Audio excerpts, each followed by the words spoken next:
ದಾವೀದನ ಜೀವನದಿಂದ ನಾವು ಆಲೋಚನೆ ಮಾಡ್ತಾ ಬರ್ತಾ ಇದ್ದೇವೆ.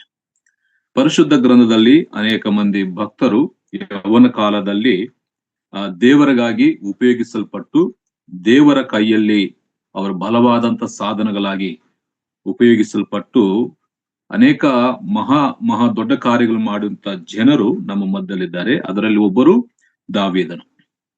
ಅನೇಕ ಭಕ್ತರಿದ್ದಾರೆ. ಯೌವನ ಪ್ರಾಯದಿಂದ ಅವರ ಜೀವನವನ್ನು ಪ್ರಾರಂಭಿಸಿ ಅವರು ವೃದ್ಧಾಪ್ಯದವರೆಗೂ ಕೂಡ ದೇವರ ಮುಖಾಂತರವಾಗಿ ನಡೆಸಿರುವಂತಹ ಕಾರ್ಯಗಳು ನಮ್ಮ ಹಿತಕ್ಕಾಗಿ, ನಮ್ಮ ಕ್ಷೇಮಕ್ಕಾಗಿ ಪರಿಶುದ್ಧ ಗ್ರಂಥದಲ್ಲಿ ದೇವರಾತ್ಮನು ನಮಗಾಗಿ ಬರೆದಿಟ್ಟಿದ್ದಾನೆ.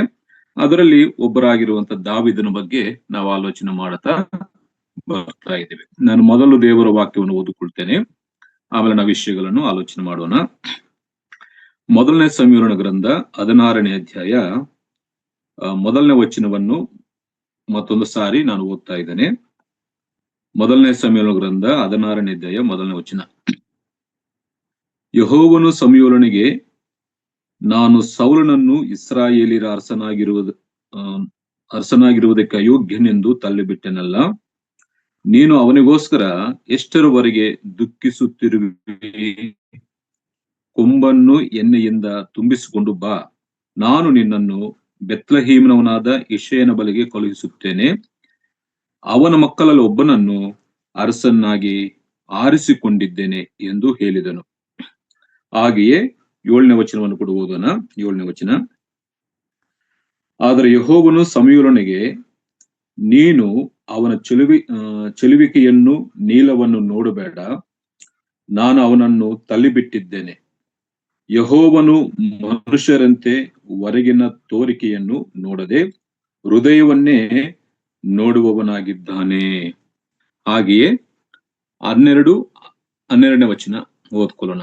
12ನೇ ವಚನ. ಅವನು ಕೆಂಬಣ್ಣದವನು, ಸುಂದರ ನೇತ್ರನು, ನೋಟಕ್ಕೆ ರಮಣೀಯನು ಆಗಿದ್ದನು. ಯೆಹೋವನು ಸಮುವೇಲನಿಗೆ, ಎದ್ದು ಇವನನ್ನು ಅಭಿಷೇಕಿಸು, ನಾನು ಆರಿಸಿಕೊಂಡವನು ಇವನೇ ಎಂದು ಆಜ್ಞಾಪಿಸಲು. ಹಾಗೆಯೇ 13ನೇ ಅಧ್ಯಾಯ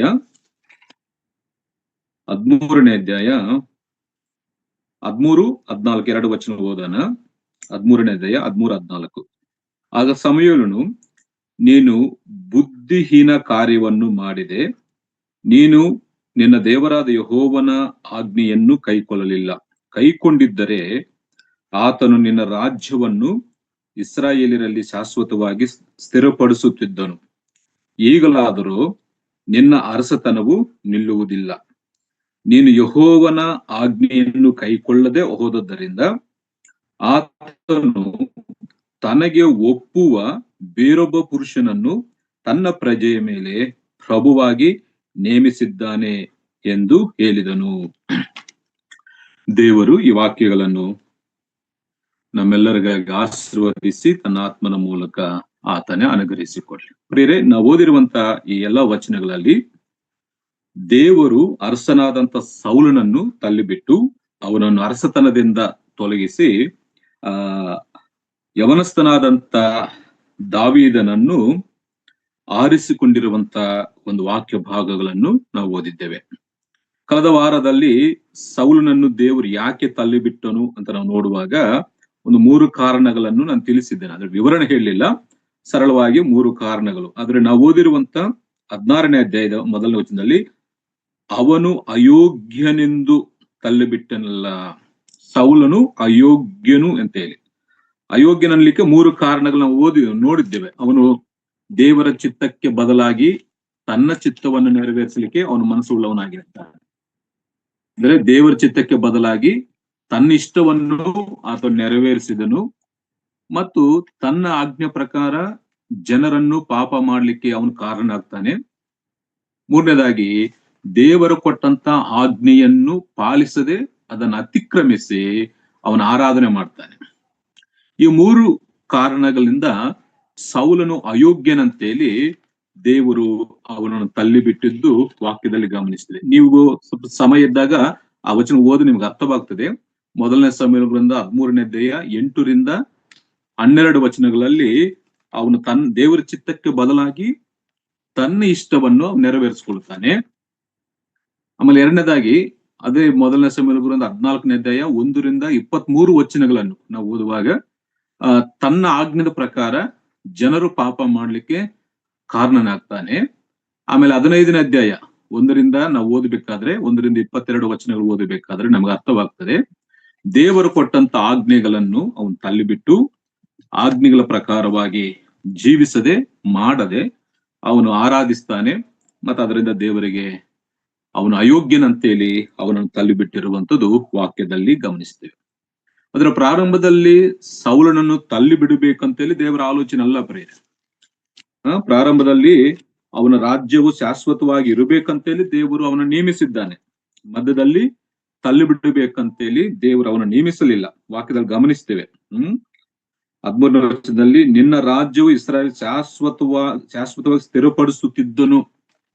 ದೇವರು ಯಾರಿಗೂ ಕೂಡ ಕೊಟ್ಟು ಹಾಗೆ ತೆಗೆದುಕೊಳ್ಳುವುದಿಲ್ಲ. ಸ್ವಲ್ಪ ಸಮಯ ಕೊಟ್ಟು ಸ್ವಲ್ಪ ಸಮಯ ತೆಗೆದುಕೊಳ್ಳುವುದಿಲ್ಲ. ದೇವರ ದೃಷ್ಟಿಯಲ್ಲಿ ಸೌಲನ ರಾಜ್ಯವು ಇಸ್ರಾಯೇಲಿಯರಲ್ಲಿ ಶಾಶ್ವತವಾಗಿ ಇರಬೇಕಂತೇಳಿ ದೇವರ ಆಲೋಚನೆ ಮಾಡಿದ್ದಾರೆ. ಆದರೆ ಸೌಲನು ಅಯೋಗ್ಯನಾದದ್ದರಿಂದ, ಅಂದ್ರೆ ತನ್ನ ಇಷ್ಟದ ಪ್ರಕಾರವಾಗಿ ತನ್ನ ಆಜ್ಞೆದ ಪ್ರಕಾರವಾಗಿ ಆತನು ಪ್ರವರ್ತಿಸಿ ಅಯೋಗ್ಯನಾಗಿ ದೇವರ ಮುಂದೆ ಕಾಣಿಸಿಕೊಂಡಿದ್ದರಿಂದ ಸೌಲನನ್ನು ತಳ್ಳಿಬಿಟ್ಟಿರುವಂತದ್ದು ವಾಕ್ಯದಲ್ಲಿ ನಾವು ಗಮನಿಸ್ತೇವೆ. ಆದರೆ ಸೌಲನನ್ನು ತಳ್ಳಿಬಿಟ್ಟು ಮತ್ತೊಬ್ಬನನ್ನು ದೇವರು ಆರಿಸಿಕೊಂಡಿರುವಂತದ್ದು ವಾಕ್ಯದಲ್ಲಿ ನಾವು ಗಮನಿಸ್ತೇವೆ. ಆತನು ಯಾರಂದ್ರೆ ತುಂಬಾ ಚಿಕ್ಕ ಹುಡುಗ, ಸುಮಾರಂದ್ರೆ ಒಂದು 16-17 ವರ್ಷದ ಒಂದು ಯವನಸ್ಥ, ಒಬ್ಬ ಪ್ರಾಯಸ್ಥನು, ಚಿಕ್ಕ ಪ್ರಾಯಸ್ಥನು, ಅವನನ್ನು ದೇವರು ಆರಿಸಿಕೊಂಡಿರುವಂತದ್ದು ವಾಕ್ಯದಲ್ಲಿ ಗಮನಿಸಿ. ಕಳೆದ ವಾರದಲ್ಲಿ ನಾನು ಆ ಸ್ಟೋರಿ ಹೇಳಿದ್ದೆ. ಅವನ ವಯಸ್ಸು 16-17 ವರ್ಷದಿಂದ ಅವನಿಗೆ ಅಭಿಷೇಕ ಆಯಿತು. ಅದರ ಅರಸನಾಗಿದ್ದು 30 ವರ್ಷ ಆದಾಗ, ಈ ಮಧ್ಯದಲ್ಲಿ ಈ 13 ವರ್ಷಗಳ ಒಂದು ಪ್ರಯಾಣ ದಾವೀದ ಜೀವನದಲ್ಲಿ ವಿಶೇಷವಾದಂತ ಸಂಗತಿಗಳು ನಮಗೆ ಕಲಿಸ್ಕೊಡ್ತವೆ. ಅದನ್ನ ಒಂದೊಂದಾಗಿ ಆಲೋಚನೆ ಮಾಡಬಹುದು. ಮೊದಲನೇ ಸಮುವೇಲ ಗ್ರಂಥ 16ನೇ ಅಧ್ಯಾಯದಲ್ಲಿ ಅಭಿಷೇಕವಾಯಿತು. 2ನೇ ಸಮುವೇಲ ಗ್ರಂಥ 2ನೇ ಅಧ್ಯಾಯ 4ನೇ ವಚನ, 5ನೇ ಅಧ್ಯಾಯದಲ್ಲಿ ಅವನು ಅರಸನಾಗ್ತಾನೆ. ಈ ಮಧ್ಯದಲ್ಲಿ ದಾವೀದನ ಜೀವನ ನಮ್ಮೆಲ್ಲರಿಗೆ ತುಂಬಾ ಪ್ರೋತ್ಸಾಹಕರವಾಗಿ ಇದೆ ಅಂತೇಳಿ ನಾವು ಆಲೋಚನೆ ಮಾಡ್ತೇವೆ. ಆದ್ರೆ ಇವತ್ತು ಈ ದಾವೀದನನ್ನು ಆರಿಸಿಕೊಳ್ಳುವುದಕ್ಕೆ ಅವನಲ್ಲಿ ಏನು ಅರ್ಹತೆಗಳುಂಟು ಅಂದ್ರೆ, ಒಬ್ಬ ವ್ಯಕ್ತಿಯನ್ನು ಒಂದು ಕೆಲಸಕ್ಕೆ ನೇಮಿಸಬೇಕಾದ್ರೆ ನಾವು ಸಾಧಾರಣವಾಗಿ ಕ್ವಾಲಿಫಿಕೇಶನ್ ಇರ್ತದೆ, ಕ್ವಾಲಿಫಿಕೇಶನ್ ಕೇಳ್ತಾರೆ. ಜನರಲ್ ಆಗಿ ಲೋಕದಲ್ಲಿ ಕೂಡ ಒಂದು ಕೆಲಸಕ್ಕೆ ನೇಮಿಸಬೇಕಾದ್ರೆ ಅವನು ಕ್ವಾಲಿಫಿಕೇಶನ್ ಅನ್ನು ನೋಡ್ತೀವಿ, ಅರ್ಹತೆಗಳನ್ನು ನೋಡ್ತೀವಿ. ಆದ್ರೆ ಈಗ ಸೌಲನನ್ನು ತಳ್ಳಿಬಿಟ್ಟು ಯವನಸ್ಥನಾದಂತ ದಾವೀದನನ್ನು ಆರಿಸಿಕೊಳ್ಳಲಿಕ್ಕೆ ದಾವೀದನಲ್ಲಿ ಅಂತ ಕ್ವಾಲಿಫಿಕೇಶನ್ ಏನುಂಟು? ಇಸ್ರಾಯೇಲ್ 12 ಗೋತ್ರದವರನ್ನು ಆಳ್ವಿಕೆ ಮಾಡ್ಲಿಕ್ಕೆ, ಪರಿಪಾಲನೆ ಮಾಡ್ಲಿಕ್ಕೆ ದಾವೀದನಲ್ಲಿದ್ದಂತ ಆ ಕ್ವಾಲಿಫಿಕೇಶನ್ ಏನಂತೇಳಿ ನಾವು ವಾಕ್ಯದಲ್ಲಿ ಗಮನಿಸ್ತೇವೆ. ಆದ್ರೆ ಮನುಷ್ಯರ ಒಂದು ಆರಿಸುವಿಕೆ ಬೇರೆ ಇರ್ತದೆ, ದೇವರ ಒಂದು ಆರಿಸುವಿಕೆ ಬೇರೆ ಇರ್ತದೆ. ನಾವು ಕಳೆದ ವಾರದಲ್ಲಿ ಓದಿದ್ವಲ್ಲ, 16ನೇ ಅಧ್ಯಾಯ 7ನೇ ವಚನ, ಮನುಷ್ಯರು ಮೇಲ್ನೋಟವನ್ನು ನೋಡ್ತಾರೆ, ಯೆಹೋವನು ಮನುಷ್ಯರಂತೆ ಹೊರಗಿನ ತೋರಿಕೆಯನ್ನು ನೋಡದೆ. ಮನುಷ್ಯರು ಹೊರಗಿನ ತೋರಿಕೆ ನೋಡ್ತಾರೆ, ಹೊರಗಡೆ ಎಷ್ಟು ಬಲವಾಗಿದ್ದಾನೆ, ಎಷ್ಟು ಸುಂದರವಾಗಿದ್ದಾನೆ, ಎಷ್ಟು ಜ್ಞಾನವಂತನಾಗಿದ್ದಾನೆ ಅಂತೇಳಿ ಮನುಷ್ಯರು ಏನ್ ಮಾಡ್ತಾರೆ ಅಂದ್ರೆ ಹೊರಗೆ ಇರುವಂತ ತೋರುವಿಕೆಯನ್ನು ನೋಡುವಂತವ್ರು. ಆದ್ರೆ ದೇವರು ಹೃದಯವನ್ನೇ ನೋಡುವವನಾಗಿದ್ದಾನೆ. ಅಂದ್ರೆ ಮನುಷ್ಯರು ನೋಡುವಂತಕ್ಕೂ ಮತ್ತು ದೇವರು ನೋಡುವಕ್ಕೂ ತುಂಬಾ ವ್ಯತ್ಯಾಸವಿದೆ. ದೇವರ ಮಾತ್ರ ಹೃದಯವನ್ನು ನೋಡ್ತಾನೆ, ಮನುಷ್ಯರು ಹೊರಗಿನ ತೋರಿಕೆಯನ್ನು ನೋಡ್ತಾರೆ. ಆದ್ರೆ ಇಲ್ಲಿ ದಾವೀದನನ್ನು ಆರಿಸಿಕೊಳ್ಳುವುದಕ್ಕೆ ದಾವೀದನ ಹೃದಯದಲ್ಲಿ ಅಂತದ್ದೇನು ದೇವರು ಕಂಡಿತ್ತು, ಅಂತದೇನು ಕಾಣಿಸ್ಕೊಂಡಿದೆ ಅಂತೇಳಿ ಇವತ್ತು ನಾವು ಆಲೋಚನೆ ಮಾಡ್ಲಿಕ್ಕೆ ಹೋಗ್ತೇವೆ. ಒಬ್ಬ 16 ವರ್ಷ ಇಲ್ಲ 17 ವರ್ಷದ ಒಬ್ಬ ಯವನಸ್ಥನನ್ನು 12 ಗೋತ್ರದ ಕುಲಗಳ ಮೇಲೆ ಒಬ್ಬ ಅರಸನ್ನಾಗಿ ನೇಮಿಸಲಿಕ್ಕೆ ದೇವರು ನೋಡಿದಾಗ ದಾವೀದನ ಹೃದಯದಲ್ಲಿ ಏನು ಕಾಣಿಸ್ಕೊಂಡಿದೆ, ದೇವರು ಯಾವುದನ್ನು ನೋಡಿ ಆತನ ಇಷ್ಟಪಟ್ಟನು ಅಂತೇಳಿ ಇವತ್ತು ನಾವು ಆಲೋಚನೆ ಮಾಡ್ಲಿಕ್ಕೆ ಹೋಗ್ತೇವೆ. ಇವತ್ತು ನಮ್ಮಲ್ಲಿ ಕೂಡ ನಮ್ಮನ್ನು ಒಂದು ಶ್ರೇಷ್ಠ ಒಂದು ಕೆಲಸಕ್ಕೆ ನೇಮಿಸಬೇಕಾದ್ರೆ ದೇವರು, ಮನುಷ್ಯರಾದ್ರೂ ಹೊರಗಿನ ತೋರಿಕೆ ನೋಡ್ತಾರೆ, ಆದ್ರೆ ನಮ್ಮ ದೇವರು ನಮ್ಮ ಹೃದಯಗಳನ್ನು ನೋಡುವಂತವನು, ಹೃದಯದಲ್ಲಿ ಇರುವಂತದನ್ನು ನೋಡುವಂತವನು ಆಗಿದೆ. ಅದಕ್ಕಾಗಿ ಇವತ್ತು ಈ ದಾವೀದನ ಹೃದಯವನ್ನು ನಾವು ನೋಡ್ತೇವೆ.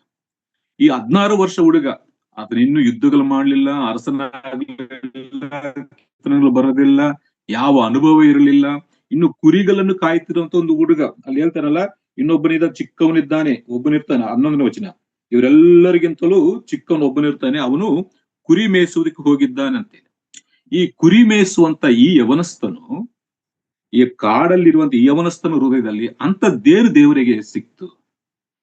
ದಾವೀದನನ್ನು ಆರಿಸಿಕೊಳ್ಳುವುದಕ್ಕೆ ದೇವರು ಹೃದಯವನ್ನು ನೋಡಿದಾಗ ದಾವೀದನ ಹೃದಯದಲ್ಲಿ ಏನ್ ಸಿಕ್ತು, ಏನನ್ನು ನೋಡಿ ದಾವೀದನನ್ನು ಆರಿಸಿಕೊಂಡಿದ್ದಾನೋ ಇವತ್ತು ನಾವು ಆಲೋಚನೆ ಮಾಡ್ಲಿಕ್ಕೆ ಹೋಗ್ತೇವೆ. ಇವತ್ತು ನಾವು ಕೂಡ ಯವನ ಪ್ರಾಯದಲ್ಲಿ ಇದ್ದೇವೆ, ಯವನಸ್ಥರಾಗಿ ಜೀವಿಸ್ತಾ ಇದ್ದೇವೆ. ಮತ್ತು ದೇವರು ನಮ್ಮ ಹೃದಯಗಳನ್ನು ನೋಡಿದಾಗ, ಹೊರಗಿನ ತೋರಿಕೆ ದೇವರು ನೋಡುವುದಿಲ್ಲ, ನಮ್ಮ ಹೃದಯಗಳು ನೋಡಿದಾಗ ದೇವರಿಗೆ ಇಷ್ಟವಾದದ್ದು, ದೇವರು ಅಪೇಕ್ಷಿಸುವಂಥದ್ದು ನಮ್ಮ ಹೃದಯದಲ್ಲಿದ್ದರೆ ನಮ್ಮನ್ನು ಕೂಡ ಆತನ ಏನ್ ಮಾಡ್ತಾನೆ, ಲಕ್ಷ್ಯ ಕೊಟ್ಟು ನೋಡ್ತಾನೆ. ನಮಗೆ ಕೂಡ ಶ್ರೇಷ್ಠವಂತ ಕೆಲಸ ಕಾರ್ಯಗಳನ್ನು, ತನ್ನ ಮಹಿಮೆಯುಳ್ಳಂತ ಸೇವೆಯನ್ನು ನಮಗೆ ಕೂಡ ಒಪ್ಪಿಸುತ್ತಾನಂತೇಳಿ ನಾವು ಆಲೋಚನೆ ಮಾಡ್ಲಿಕ್ಕೆ ಹೋಗ್ತೇವೆ. ಸರಿ ಪ್ರೇರೆ, ಈಗ ಅಭಿಷೇಕಿಸಲ್ಪಡ್ಲಿಕ್ಕೆ ದಾವೀದನಲ್ಲಿದ್ದಂತ ಅರ್ಹತೆ ಏನು, ಇಲ್ಲ ದಾವೀದನ ಹೃದಯವು ಯಾವ ರೀತಿಯಾಗಿದೆ ಅಂತೇಳಿ ಇವತ್ತು ನಾವು ಆಲೋಚನೆ ಮಾಡೋಣ. ಅದಕ್ಕಿಂತ ಮುಂಚಿತವಾಗಿ, ದಾವೀದನು ಅಂದ್ರೆ ಅದರ ಅರ್ಥ ದೇವರಿಗೆ ಬಹುಪ್ರಿಯನು, ಹೆಸರಿನ ಅರ್ಥ. ದೇವರಿಗೆ ಇಷ್ಟನು, ಬಹುಪ್ರಿಯನು ಅಂತೇಳಿ ವಾಕ್ಯದಲ್ಲಿ ನಾವು ಗಮನಿಸ್ತೇವೆ. ಅಷ್ಟು ಮಾತ್ರವಲ್ಲ, ಸೌಲನನ್ನು ತಳ್ಳಿಬಿಟ್ಟು ದಾವೀದನನ್ನು ಆರಿಸಿಕೊಳ್ಳುವಾಗ ಸಮುವೇಲನೊಂದಿಗೆ ದೇವರೊಂದು ಮಾತು ಹೇಳ್ತಾನೆ ನೋಡಿ. ಏನು? ಅದೇ 13ನೇ ಅಧ್ಯಾಯ, ಮೊದಲನೇ ಸಮುವೇಲ 13ನೇ ಅಧ್ಯಾಯ 14ನೇ ವಚನ. ಈಗಲಾದರೂ ನಿನ್ನ ಅರಸತನವು ನಿಲ್ಲುವುದಿಲ್ಲ, ನೀನು ಯೆಹೋವನ ಆಜ್ಞೆಯನ್ನು ಕೈಕೊಳ್ಳದೆ ಹೋದದ್ದರಿಂದ. ಅರ್ಥ ಮಾಡ್ಕೊಳ್ರಿ, ಸೌಲನು ಯೆಹೋವನ ಆಜ್ಞೆಯನ್ನು ಕೈಕೊಳ್ಳದೆ ಹೋದದ್ದರಿಂದ ಆತನು ತನಗೆ ಒಪ್ಪುವ ಬೇರೊಬ್ಬ ಪುರುಷನನ್ನು ತನ್ನ ಪ್ರಜೆ ಮೇಲೆ ಪ್ರಭುವಾಗಿ ನೇಮಿಸಿದ್ದಾನೆ. ಇಲ್ಲಿ ದಾವೀದನ ಬಗ್ಗೆ ಹೇಳುವಂತ ಮಾತು, ಸೌಲನು ದೇವರ ಆಜ್ಞೆಯನ್ನು ಕೈಕೊಳ್ಳಲಿಲ್ಲ. ದಾವೀದನ ಬಗ್ಗೆ ಹೇಳುವಂತ ಮಾತು, ಆತನು ತನಗೆ ಒಪ್ಪುವ ಬೇರೊಬ್ಬ ಮನುಷ್ಯನು, ಇನ್ನೊಂದು ಭಾಷೆಯಲ್ಲಿ ತನ್ನ ಚಿತ್ತಾನುಸಾರವಾಗಿ ಜೀವಿಸುವಂತ ಮನುಷ್ಯನು. ಅಂದ್ರೆ ದೇವರು ಯಾವುದನ್ನು ಚಿತ್ತೈಸ್ತಾನೋ, ಇಲ್ಲ ದೇವರು ಯಾವುದನ್ನು ಅಪೇಕ್ಷಿಸ್ತಾನೋ, ಯಾವುದನ್ನು ಇಷ್ಟಪಡ್ತಾನೋ ಅದರ ಪ್ರಕಾರವಾಗಿ ಜೀವಿಸುವಂತ ಒಬ್ಬ ಮನುಷ್ಯನು. ಇನ್ನೊಂದು ಭಾಷೆಯಲ್ಲಿ ಹೇಳ್ಬೇಕಾದ್ರೆ, ದೇವರ ತನ್ನ ಹೃದಯಾನುಸಾರ ಅಂತ ದಾವೀದನು, ನನ್ನ ಹೃದಯವನ್ನು ಅನುಸರಿಸುವಂತ ದಾವೀದನು ಅಂತೇಳಿ ದಾವೀದನ ಬಗ್ಗೆ ಸಾಕ್ಷಿ ಕೊಡ್ತಾನೆ. ನಾನು ಒಪ್ಪುವಂತ ಮನುಷ್ಯನು, ಆತನು ಒಪ್ಪುವಂತ ಮನುಷ್ಯನು, ಆತನು ಹೃದಯಾನುಸಾರಣ ಅಂತ ಮನುಷ್ಯನು, ತನ್ನ ಚಿತ್ತಾನುಸಾರವಾಗಿ ಜೀವಿಸುವಂತ ಮನುಷ್ಯನು, ನಾನು ಇವನನ್ನು ಆರಿಸಿಕೊಂಡಿದ್ದೇನೆ ಅಂತೇಳಿ ದೇವರು ಹೇಳುವಂತ ಮಾತನ್ನು ನಾವು ಗಮನಿಸ್ತೇವೆ. ಇಲ್ಲಿ ಸೌಲನು ದೇವರ ಆಜ್ಞೆಯನ್ನು ಅತಿಕ್ರಮಿಸಿದನು. ಇಲ್ಲಿ ದಾವೀದನನ್ನು ಆರಿಸಿಕೊಳ್ಳುವಾಗ ಅರ್ಥ ಏನು? ದೇವರ ಆಜ್ಞೆಯನ್ನು ಅನುಸರಿಸುವಂತ ದಾವೀದನು ಅಂತೇಳಿ ನಾವು ನೋಡ್ತೇವೆ. ದೇವರ ಆಜ್ಞೆಯನ್ನು ಮಾತ್ರವಲ್ಲ, ದೇವರ ಹೃದಯವನ್ನು ಅನುಸರಿಸುವಂತ ವ್ಯಕ್ತಿ. ಇದು ಇಂಪಾರ್ಟೆಂಟ್. ದಾವೀದನು ದೇವರ ಹೃದಯವನ್ನು ಅನುಸರಿಸುವಂತ ವ್ಯಕ್ತಿ. ಈತನು ನನ್ನ ಹೃದಯಾನುಸಾರನು, ನನ್ನ ಹೃದಯದಲ್ಲಿ ನಾನು ಯಾವುದನ್ನು ಅಪೇಕ್ಷಿಸುತ್ತೇನೋ, ಯಾವುದನ್ನು ಇಷ್ಟಪಡ್ತೇನೋ ಅದರ ಪ್ರಕಾರವಾಗಿ ಜೀವಿಸುವಂತ ವ್ಯಕ್ತಿ ಈತನು ಅಂತೇಳಿ ದೇವರು ಸಾಕ್ಷಿ ಕೊಡ್ತಾನೆ. ಎಷ್ಟು ವಯಸ್ಸು? ಇವನೇ ಅರಸನಾಗ್ಲಿಲ್ಲ. ಇದೆಲ್ಲ ಬರೀಬೇಕಾದ್ರೆ ಸುಮಾರು ಒಂದು 16-17 ವರ್ಷ ಅಷ್ಟೇ. ಇಲ್ಲಿ 16 ವರ್ಷ ಅಂತ ನಾವು ಲೆಕ್ಕ ಮಾಡುವುದಾದ್ರೆ, ಗೊಲ್ಯಾತನ ಸಾಯಿಸುವಾಗ 17 ವರ್ಷ, ನಿಮ್ಗೆ 1 ವರ್ಷ ಗ್ಯಾಪ್ ಇರ್ತದಷ್ಟೇ. ಅಭಿಷೇಕಕ್ಕಿಂತ ಮುಂಚೆ, ಅಭಿಷೇಕ ಮಾಡಲ್ಪಡುವುದಕ್ಕಿಂತ ಮುಂಚೆ ದಾವೀದನ ವಯಸ್ಸು ಎಷ್ಟು? 16 ವರ್ಷ, ಸುಮಾರು ಹೆಚ್ಚು ಕಡಿಮೆ 16 ವರ್ಷ. ಈ 16 ವರ್ಷದಲ್ಲಿ ದೇವರು ದಾವೀದನ ಹೃದಯವನ್ನು ನೋಡಿದಾಗ, ದಾವೀದನ ಬಗ್ಗೆ ದೇವರು ಕೊಟ್ಟಂತ ಸಾಕ್ಷಿ, ನನಗೆ ಒಪ್ಪುವ ಬೇರೊಬ್ಬ ಪುರುಷನು, ನನ್ನ ಚಿತ್ತಾನುಸಾರವಾಗಿ ಮಾಡುವಂತ ಮನುಷ್ಯನು, ಇಲ್ಲ ನನ್ನ ಹೃದಯಾನುಸಾರವಾಗಿ ನಡೆಯುವಂತ ಮನುಷ್ಯನು, ಇಲ್ಲ ನನ್ನ ಆಜ್ಞೆಯನ್ನು ಅನುಸರಿಸುವಂತ ಮನುಷ್ಯನಂತೇಳಿ ಈ ಚಿಕ್ಕ ಯವನಸ್ಥನ ವಿಷಯದಲ್ಲಿ ದೇವರು ಸಾಕ್ಷಿ ಕೊಟ್ಟಿದ್ದಾನೆ. ನಾನು ಒಪ್ಪುವಂತ ಮನುಷ್ಯ, ನನ್ನ ಹೃದಯಾನುಸಾರಣ ಅಂತ ಮನುಷ್ಯ, ನನ್ನ ಹೃದಯವನ್ನು ಅನುಸರಿಸುವಂತ ವ್ಯಕ್ತಿ ಅಂತೇಳಿ ಈ ಚಿಕ್ಕ ಹುಡುಗನ ಬಗ್ಗೆ, ಎಲ್ಲಿದ್ದಾನೆ ಕಾಡಲ್ಲಿ ಕುರಿಗಳನ್ನು ಮೇಯಿಸುವಂತ ಈ ಯವನಸ್ಥನ ಬಗ್ಗೆ ದೇವರು ಕೊಡುವಂತ ಸಾಕ್ಷಿ, ಈತನು ನನ್ನ ಹೃದಯಾನುಸಾರನು, ನನ್ನ ಹೃದಯದಲ್ಲಿ ಏನಿದೆಯೋ ಅದರ ಪ್ರಕಾರವಾಗಿ ಜೀವಿಸುವಂತವನು ದಾವೀದನು, ನಾನು ಇವನನ್ನು ಆರಿಸಿಕೊಂಡಿದ್ದೇನೆ. 16ನೇ ಅಧ್ಯಾಯ 1ನೇ ವಚನದಲ್ಲಿ ಯೆಶಾಯನ ಮಕ್ಕಳು ಒಬ್ಬನನ್ನು ಅರಸನ್ನಾಗಿ ಆರಿಸಿಕೊಂಡಿದ್ದೇನೆ. ಇದು ಇನ್ನು ದಾವೀದನ್ ಗೊತ್ತಿಲ್ಲ. ಇಲ್ಲ ಅಭಿಷೇಕಿಸಲ್ಪಟ್ಟಿದ್ರು ಕೂಡ ಒಬ್ಬ ಅರಸ ಅಂತೇಳಿ ದಾವೀದನ್ ಗೊತ್ತಿಲ್ಲ, ಅಣ್ಣ ತಮ್ಮಂದಿರ್ಗೆ ಗೊತ್ತಿಲ್ಲ, ಅವ್ರ ತಂದೆಗಳು ಗೊತ್ತಿಲ್ಲ. ಯಾರಿಗೆ? ಸಮುವೇಲನಿಗೆ, ದೇವರಿಗೆ ಮಾತ್ರ ಗೊತ್ತು. ಅದಕ್ಕಾಗಿ ನೋಡಿ, ಅರಸನಾಗಿ ಒಬ್ಬನನ್ನು ಆರಿಸಿಕೊಂಡಿದ್ದೇನೆ. 14ನೇ ವಚನ, ಇಲ್ಲ 12ನೇ ವಚನ, ಅವನು ಕೆಂಬನದವನು, ಸುಂದರ ನೇತ್ರನು, ನೋಟಕ್ಕೆ ರಮಣೀಯನಾಗಿದ್ದನು. ಯೆಹೋವನು ಸಮುವೇಲನಿಗೆ, ಎದ್ದು ಇವನನ್ನು ಅಭಿಷೇಕಿಸು, ನಾನು ಆರಿಸಿಕೊಂಡವನು ಇವನೇ. ಅರಣ್ಯದಲ್ಲಿದ್ದಂತ ಈ ಹುಡುಗನನ್ನು ದೇವರು ನೋಡಿದಾಗ ದೇವರು ಒಪ್ಪುವಂತ ಮನುಷ್ಯನಾದನು, ದೇವರ ಹೃದಯಾನುಸಾರಂತ ಮನುಷ್ಯನಾದನು, ದೇವರಿಗೆ ಬಹು ಇಷ್ಟವುಳ್ಳವನು, ಪ್ರೀತಿಯುಳ್ಳಂತ ಮನುಷ್ಯನಾದನು, ಆಜ್ಞೆಯನ್ನು ಅನುಸರಿಸುವಂತ ಮನುಷ್ಯನಾದನು. ಅದಕ್ಕಾಗಿ ನಾನು ಇವರನ್ನು ಆರಿಸಿಕೊಂಡಿದ್ದೇನೆ. ಒಂದು ಚಿಕ್ಕ ಎಕ್ಸಾಂಪಲ್ ಹೇಳ್ತೀನಿ ಪ್ರಿಯರೇ, ನಾವೇನಾದ್ರೂ ಒಂದು ಕೆಲಸಕ್ಕೆ ಹೋಗ್ಬೇಕಂದ್ರೆ ಆ ಕೆಲಸಕ್ಕೆ ಏನೇ ಅರ್ಹತೆ ಬೇಕಂದ್ರೆ ನಾವು ಮುಂಚಿತವಾಗಿ ಪ್ರಾಕ್ಟೀಸ್ ಮಾಡಿ ಅಲ್ವಾ. ಒಂದು ಇಂಟರ್ವ್ಯೂ ಹೋಗ್ಬೇಕಾದ್ರೆ ಮುಂಚಿತವಾಗಿ ಪ್ರಾಕ್ಟೀಸ್ ಮಾಡಿ ಅದನ್ನ ಚೆನ್ನಾಗಿ ಕಲ್ತ್ಕೊಂಡು ಹೋಗ್ತೀವಿ. ಈಗ ಪೊಲೀಸ್ ಟ್ರೈನ್ಗೆ ಹೋಗ್ಬೇಕಾದ್ರೂ ಮುಂಚಿತವಾಗಿ ಅವೆಲ್ಲ ಪ್ರಾಕ್ಟೀಸ್ ಇರ್ತದೆ, ಪ್ರಾಕ್ಟೀಸ್ ಮಾಡಿ ನಾವು ಹೋಗ್ತೇವೆ. ಆದ್ರೆ ಇಲ್ಲಿ ದಾವೀದನ ಅರಸನಾಗಿ ಮಾಡ್ಲಿಕ್ಕೆ ಯಾವ ಪ್ರಾಕ್ಟೀಸ್ ಇರಲಿಲ್ಲ. ದಾವೀದನಿಗೆ ಗೊತ್ತೇ ಇಲ್ಲ ಈತನು ಅರಸನಾಗಿ ನೇಮಿಸಿದ್ದಾರೆ ಅಂತೇಳಿ. ಆದ್ರೂ ಕೂಡ ಅವನು ಇದ್ದ ಸ್ಥಿತಿಯನ್ನು ಹಾಗೆ ನೋಡಿದಾಗ, ಕುರಿಗಳನ್ನು ಮೇಯಿಸುವಂತ ದಾವೀದನ ಹೃದಯವನ್ನು ದೇವರು ನೋಡಿದಾಗ ದೇವರಿಗೆ ಇಷ್ಟವಾದಂತ ವ್ಯಕ್ತಿ ಆದನು. ಯಾವ ಪ್ರಾಕ್ಟೀಸ್ ಇಲ್ಲ, ಯಾವ ಪ್ರಾಕ್ಟಿಕಲ್ ಇಲ್ಲ, ಯಾವ ಅಭ್ಯಾಸವಿರಲಿಲ್ಲ. ಅಂದ್ರೆ ಅರಸನಾಗ್ಲಿಕ್ಕೆ ಅಲ್ಲ ಅಭ್ಯಾಸಗಳು ಮಾಡ್ತೇವೆ, ಪೊಲೀಸರಾಗ್ಲಿಕ್ಕೆ ಅಭ್ಯಾಸ ಬೇಕು, ಡಾಕ್ಟರ್ ಆಗ್ಲಿಕ್ಕೆ ಅಭ್ಯಾಸ ಬೇಕು. ಆದ್ರೆ ಇಲ್ಲಿ ಈ ಚಿಕ್ಕ ಹುಡುಗ, ಈ 16 ವರ್ಷದ ಈ ಚಿಕ್ಕ ಹುಡುಗ, ಅವನನ್ನು ದೇವರು ನೋಡಿದಾಗ ದೇವರು ಹೇಳುವಂತ ಮಾತು, ನಾನು ಒಪ್ಪುವ ಮನುಷ್ಯ, ನನ್ನ ಚಿತ್ತಾನುಸಾರನಂತ ಮನುಷ್ಯ, ನನ್ನ ಹೃದಯಾನುಸಾರನಂತ ಮನುಷ್ಯ ಅಂತೇಳಿ ದಾವೀದನ ಬಗ್ಗೆ ಸಾಕ್ಷಿ ಕೊಟ್ಟಿರುವಂತದ್ದು ವಾಕ್ಯದಲ್ಲಿ ಗಮನಿಸಿದೆ. ಅದಕ್ಕಾಗಿ ಪ್ರಿಯರೇ, ಮನುಷ್ಯರು ನೋಡುವಂತ ವಿಧಾನವೇ ಬೇರೆ. ಮನುಷ್ಯರು ನಾವು ಆಗ್ಲೇ ಹೇಳಿದ್ವಲ್ಲ, ಮೇಲ್ನೋಟವನ್ನು ನೋಡ್ತೇವೆ, ಹೊರಗಿನ ತೋರಿಕೆಯನ್ನು ನೋಡ್ತೇವೆ. ಆದ್ರೆ ದೇವರು ಹೃದಯಗಳನ್ನು ನೋಡುವಂತ ಒಬ್ಬ ವ್ಯಕ್ತಿಯನ್ನು ದೇವರು ಆರಿಸಿಕೊಳ್ಳುವುದರಲ್ಲಿ ದೇವರು ಏನ್ ನೋಡ್ತಾನಂದ್ರೆ ಹೃದಯವನ್ನೇ ನೋಡ್ತಾನೆ.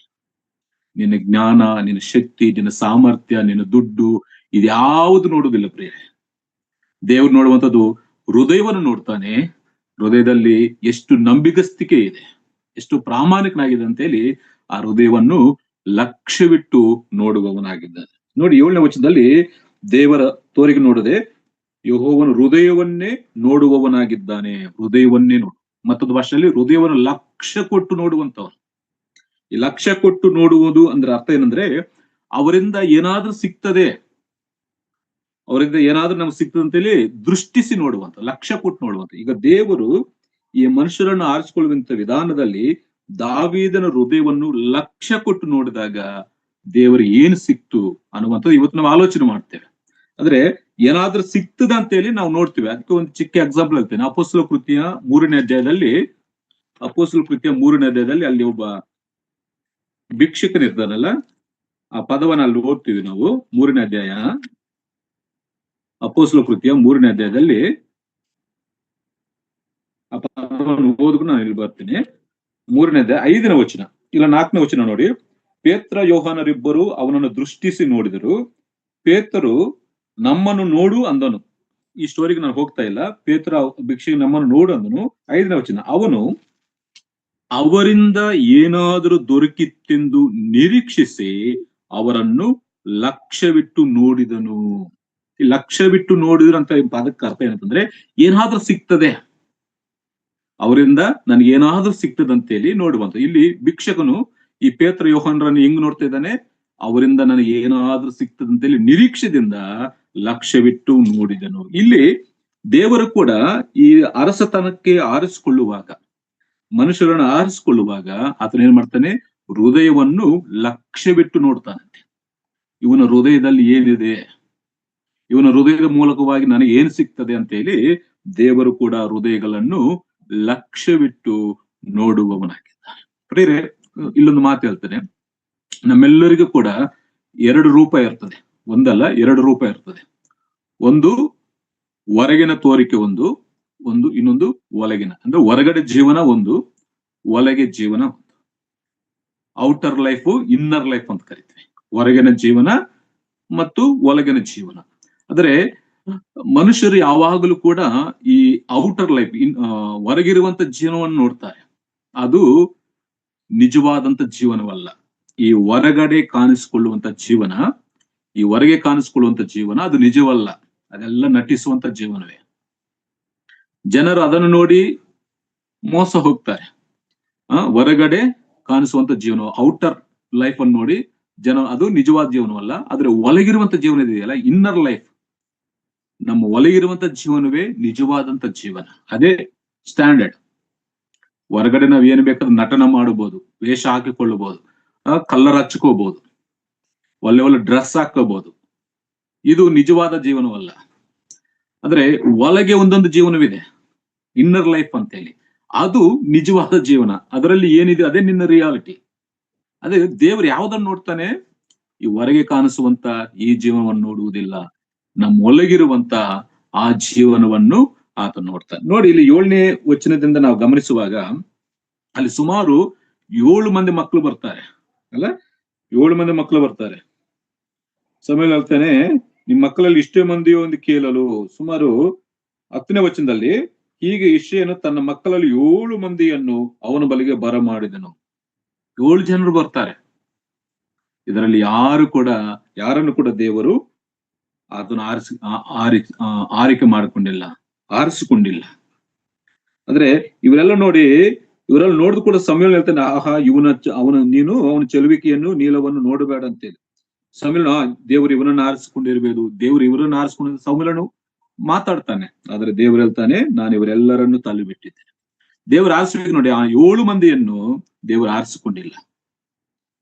ಆದ್ರೆ ಇನ್ನೊಬ್ಬನಿದಾನೆ, ಚಿಕ್ಕವನು, ಕುರಿಕೆ ಮೇಯಿಸುವಂತವನಿದಾನೆ ಅಂತ ಹೇಳಿದಾಗ, ಮೊದಲು ಅವನನ್ನು ಕರೆಸು, ಅವನು ಬರುವವರೆಗೂ ನಾವು ಊಟ ಮಾಡಬಾರದು ಅಂತ ಹೇಳಿ ಸಮೂವೇಲನು ಹೇಳಿದಾಗ ದಾವೀದನು ಬರ್ತಾನೆ. ದಾವೀದನು ಬರುವಾಗ ದಾವೀದನು ನೋಡಿ, ಎದ್ದು ಇವನನ್ನು ಅಭಿಷೇಕಿಸು, ನಾನು ಆರಿಸಿಕೊಂಡವನು ಇವನೇ.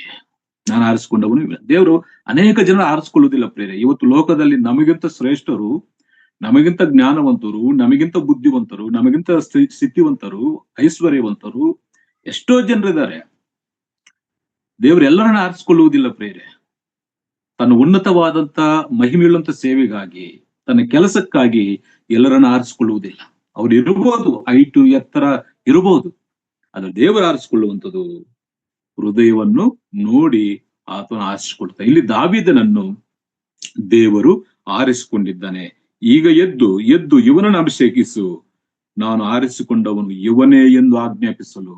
ಅದಕ್ಕೆ ಇವತ್ತು ನನ್ನ ವಿಷಯ ಏನಂತಂದ್ರೆ, ಈ 16 ವರ್ಷದ ಈ ಚಿಕ್ಕ ಹುಡುಗ, ಜಾಸ್ತಿ 10th ಕ್ಲಾಸ್ ಓದ್ತಾ ಇರ್ಬೋದು. ನಮ್ಮ ವಯಸ್ಸಿನ ಮಕ್ಕಳಲ್ಲಿ ಜನರಲ್ ನಾವು ಗಮನಿಸುವುದ್ರೆ ಒಂದು 10th ಕ್ಲಾಸ್ ಓದುವಂತ ಹುಡುಗ 16-17 ವರ್ಷ. ಇಂಥ ಈ ಹುಡುಗನಲ್ಲಿ ದೇವರು ಅಂಥದ್ದೇನನ್ನು ನೋಡಿದ್ದಾನೆ, ದೇವ್ರಿಗೆ ಯಾಕೆ ಇಷ್ಟ ಆಗಿದ್ದಾನೆ, ದೇವ್ರಿಗೆ ಅಷ್ಟು ಇಷ್ಟ ಎಲ್ಲಿಂದ ಬಂತು ಅಂತೇಳಿ ಇವತ್ತು ದಾವೀದನ ಹೃದಯದಲ್ಲಿದ್ದಂತ ವಿಷಯಗಳನ್ನು ನಾವು ಸ್ವಲ್ಪವಾಗಿ ಆಲೋಚನೆ ಮಾಡ್ತೇವೆ. ದಾವೀದನ ಹೃದಯದ ಬಗ್ಗೆ ನಾವು ಆಲೋಚನೆ ಮಾಡೋಣ. ನೀವು ಮನಸ್ಸಲ್ಲಿ ಇಟ್ಕೊಳ್ರಿ, ಇವನು ದೊಡ್ಡದಾದಂತ ದಾವೀದನಲ್ಲ, ಕೀರ್ತನೆಗಳು ಬರೋದು, ಕವಿತೆಗಳು ಬರೋದು, ಎಲ್ಲ ಬರೆದಿರುವಂತ ದಾವೀದನಲ್ಲ, ಅನುಭವಸ್ಥನಾದ ದಾವೀದನಲ್ಲ. ಇವನು ಇನ್ನೂ ಅಭಿಷೇಕ ಹೊಂದಿಲ್ಲ. ಅಭಿಷೇಕ ಹೊಂದುವುದಕ್ಕಿಂತ ಮುಂಚೆ ಅರಣ್ಯದಲ್ಲಿ ಇದ್ದಾಗ, ಕುರಿಗಳನ್ನು ಮೇಯಿಸ್ತಾ ಇದ್ದಾಗ, ದೇವರು ಅವನ ಹೃದಯವನ್ನು ನೋಡಿದಾಗ ಅವನಲ್ಲಿದ್ದಂತ ಆ ವಿಷಯಗಳನ್ನು ಇವತ್ತು ನಾವು ಆಲೋಚನೆ ಮಾಡ್ಲಿಕ್ಕೆ ಹೋಗ್ತೇವೆ.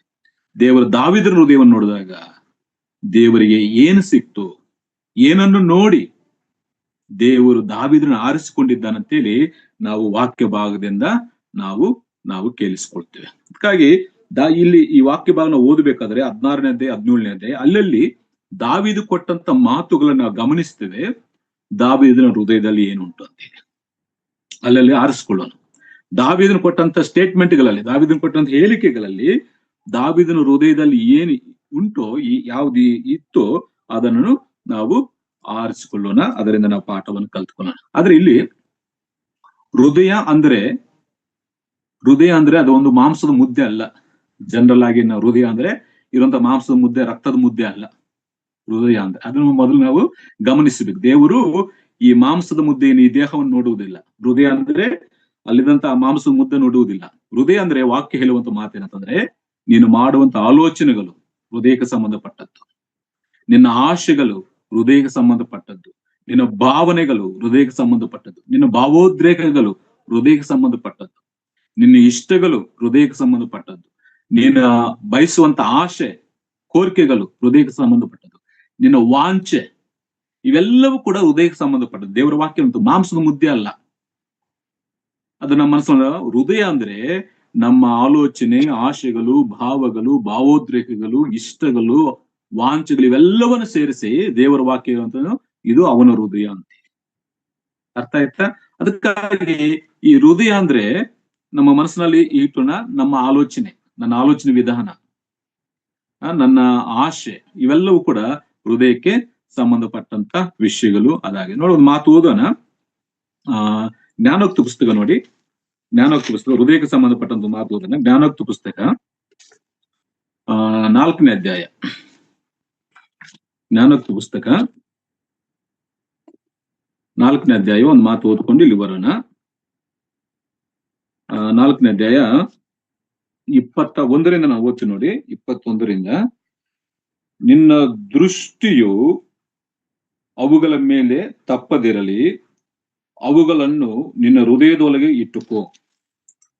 ಅವುಗಳನ್ನು ಹೊಂದುವವರಿಗೆ ಅವು ಜೀವವು, ದೇಹಕ್ಕೆಲ್ಲ ಅವೇ ಆರೋಗ್ಯವು. ನಿನ್ನ ಹೃದಯವನ್ನು ಬಹು ಜಾಗೃತೆಯಿಂದ ಕಾಪಾಡಿಕೋ, ಅದರೊಳಗಿಂದ ಜೀವಧಾರೆಗಳು ಹೊರಡುವವು. ಇಲ್ಲಿ ನಾವು ಗಮನಿಸುವಾಗ ಹೃದಯವನ್ನು ಬಹು ಜಾಗೃತೆಯಿಂದ ಕಾಪಾಡಬೇಕು. ಈ ಹೃದಯ ಯಾವುದು? ಮಾಂಸದ ಮುದ್ದೆ ಅಲ್ಲ.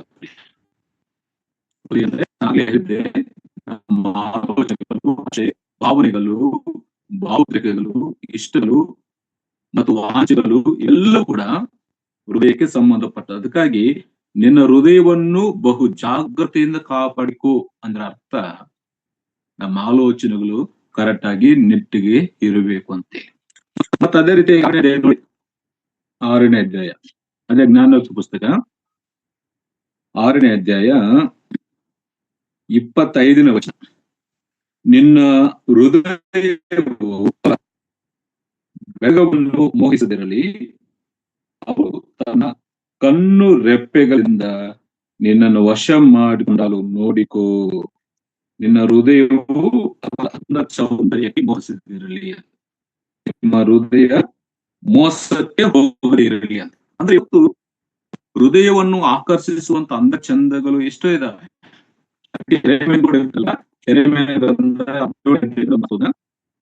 17ನೇ ಅಧ್ಯಾಯ ಅಲ್ಲಿ ಓದಿ ನಾನು ಇಲ್ಲಿ ಬರ್ತೇನೆ. 17ನೇ ಅಧ್ಯಾಯ 9ನೇ ವಚನ ನಮ್ಮೆಲ್ಲ ಬಾಯಿಪಾಠವಾದ ವಿಷಯ. ಹೃದಯವು ಎಲ್ಲದಕ್ಕಿಂತ ವಂಚಕ, ಗುಣವಾಗದ ರೋಗಕ್ಕೆ ಒಳಗಾಗಿದೆ. ಅದನ್ನು ಯಾರು ತಿಳಿದಾರು? ಯೆಹೋವನಾದ ನಾನು ಪ್ರತಿಯೊಬ್ಬನಿಗೂ ಕರ್ಮಫಲವನ್ನು ಅವನವನ ನಡತೆಗೆ ತಕ್ಕ ಹಾಗೆ ಕೊಡಬೇಕೆಂದು ಹೃದಯವನ್ನು ಪರೀಕ್ಷಿಸುವವನು, ಅಂತರಿಂದ್ರಿಯವನ್ನು ಪರಿಶೋಧಿಸುವವನು ಆಗಿದ್ದೇನೆ. ನೋಡಿ, ನಮ್ಮ ಹೃದಯವನ್ನು ಯಾಕೆ ಕಾಪಾಡಿಕೊಳ್ಳಬೇಕು? ಬಹು ಜಾಗೃತಿಯಿಂದ ಕಾಪಾಡಿಕೊ. ಲೋಕದ ಆಕರ್ಷಣೆ ಶಕ್ತಿ ಇದೆ, ಮೋಹಿಸುವಂತ ಅಂದ ಸೌಂದರ್ಯವಿದೆ, ಕಣ್ಣು ರೆಪ್ಪೆಗಳಿಂದ ವಶ ಮಾಡಿಕೊಳ್ಳುವಂತ ಶಕ್ತಿ ಇವತ್ತು ಲೋಕದಲ್ಲಿದೆ.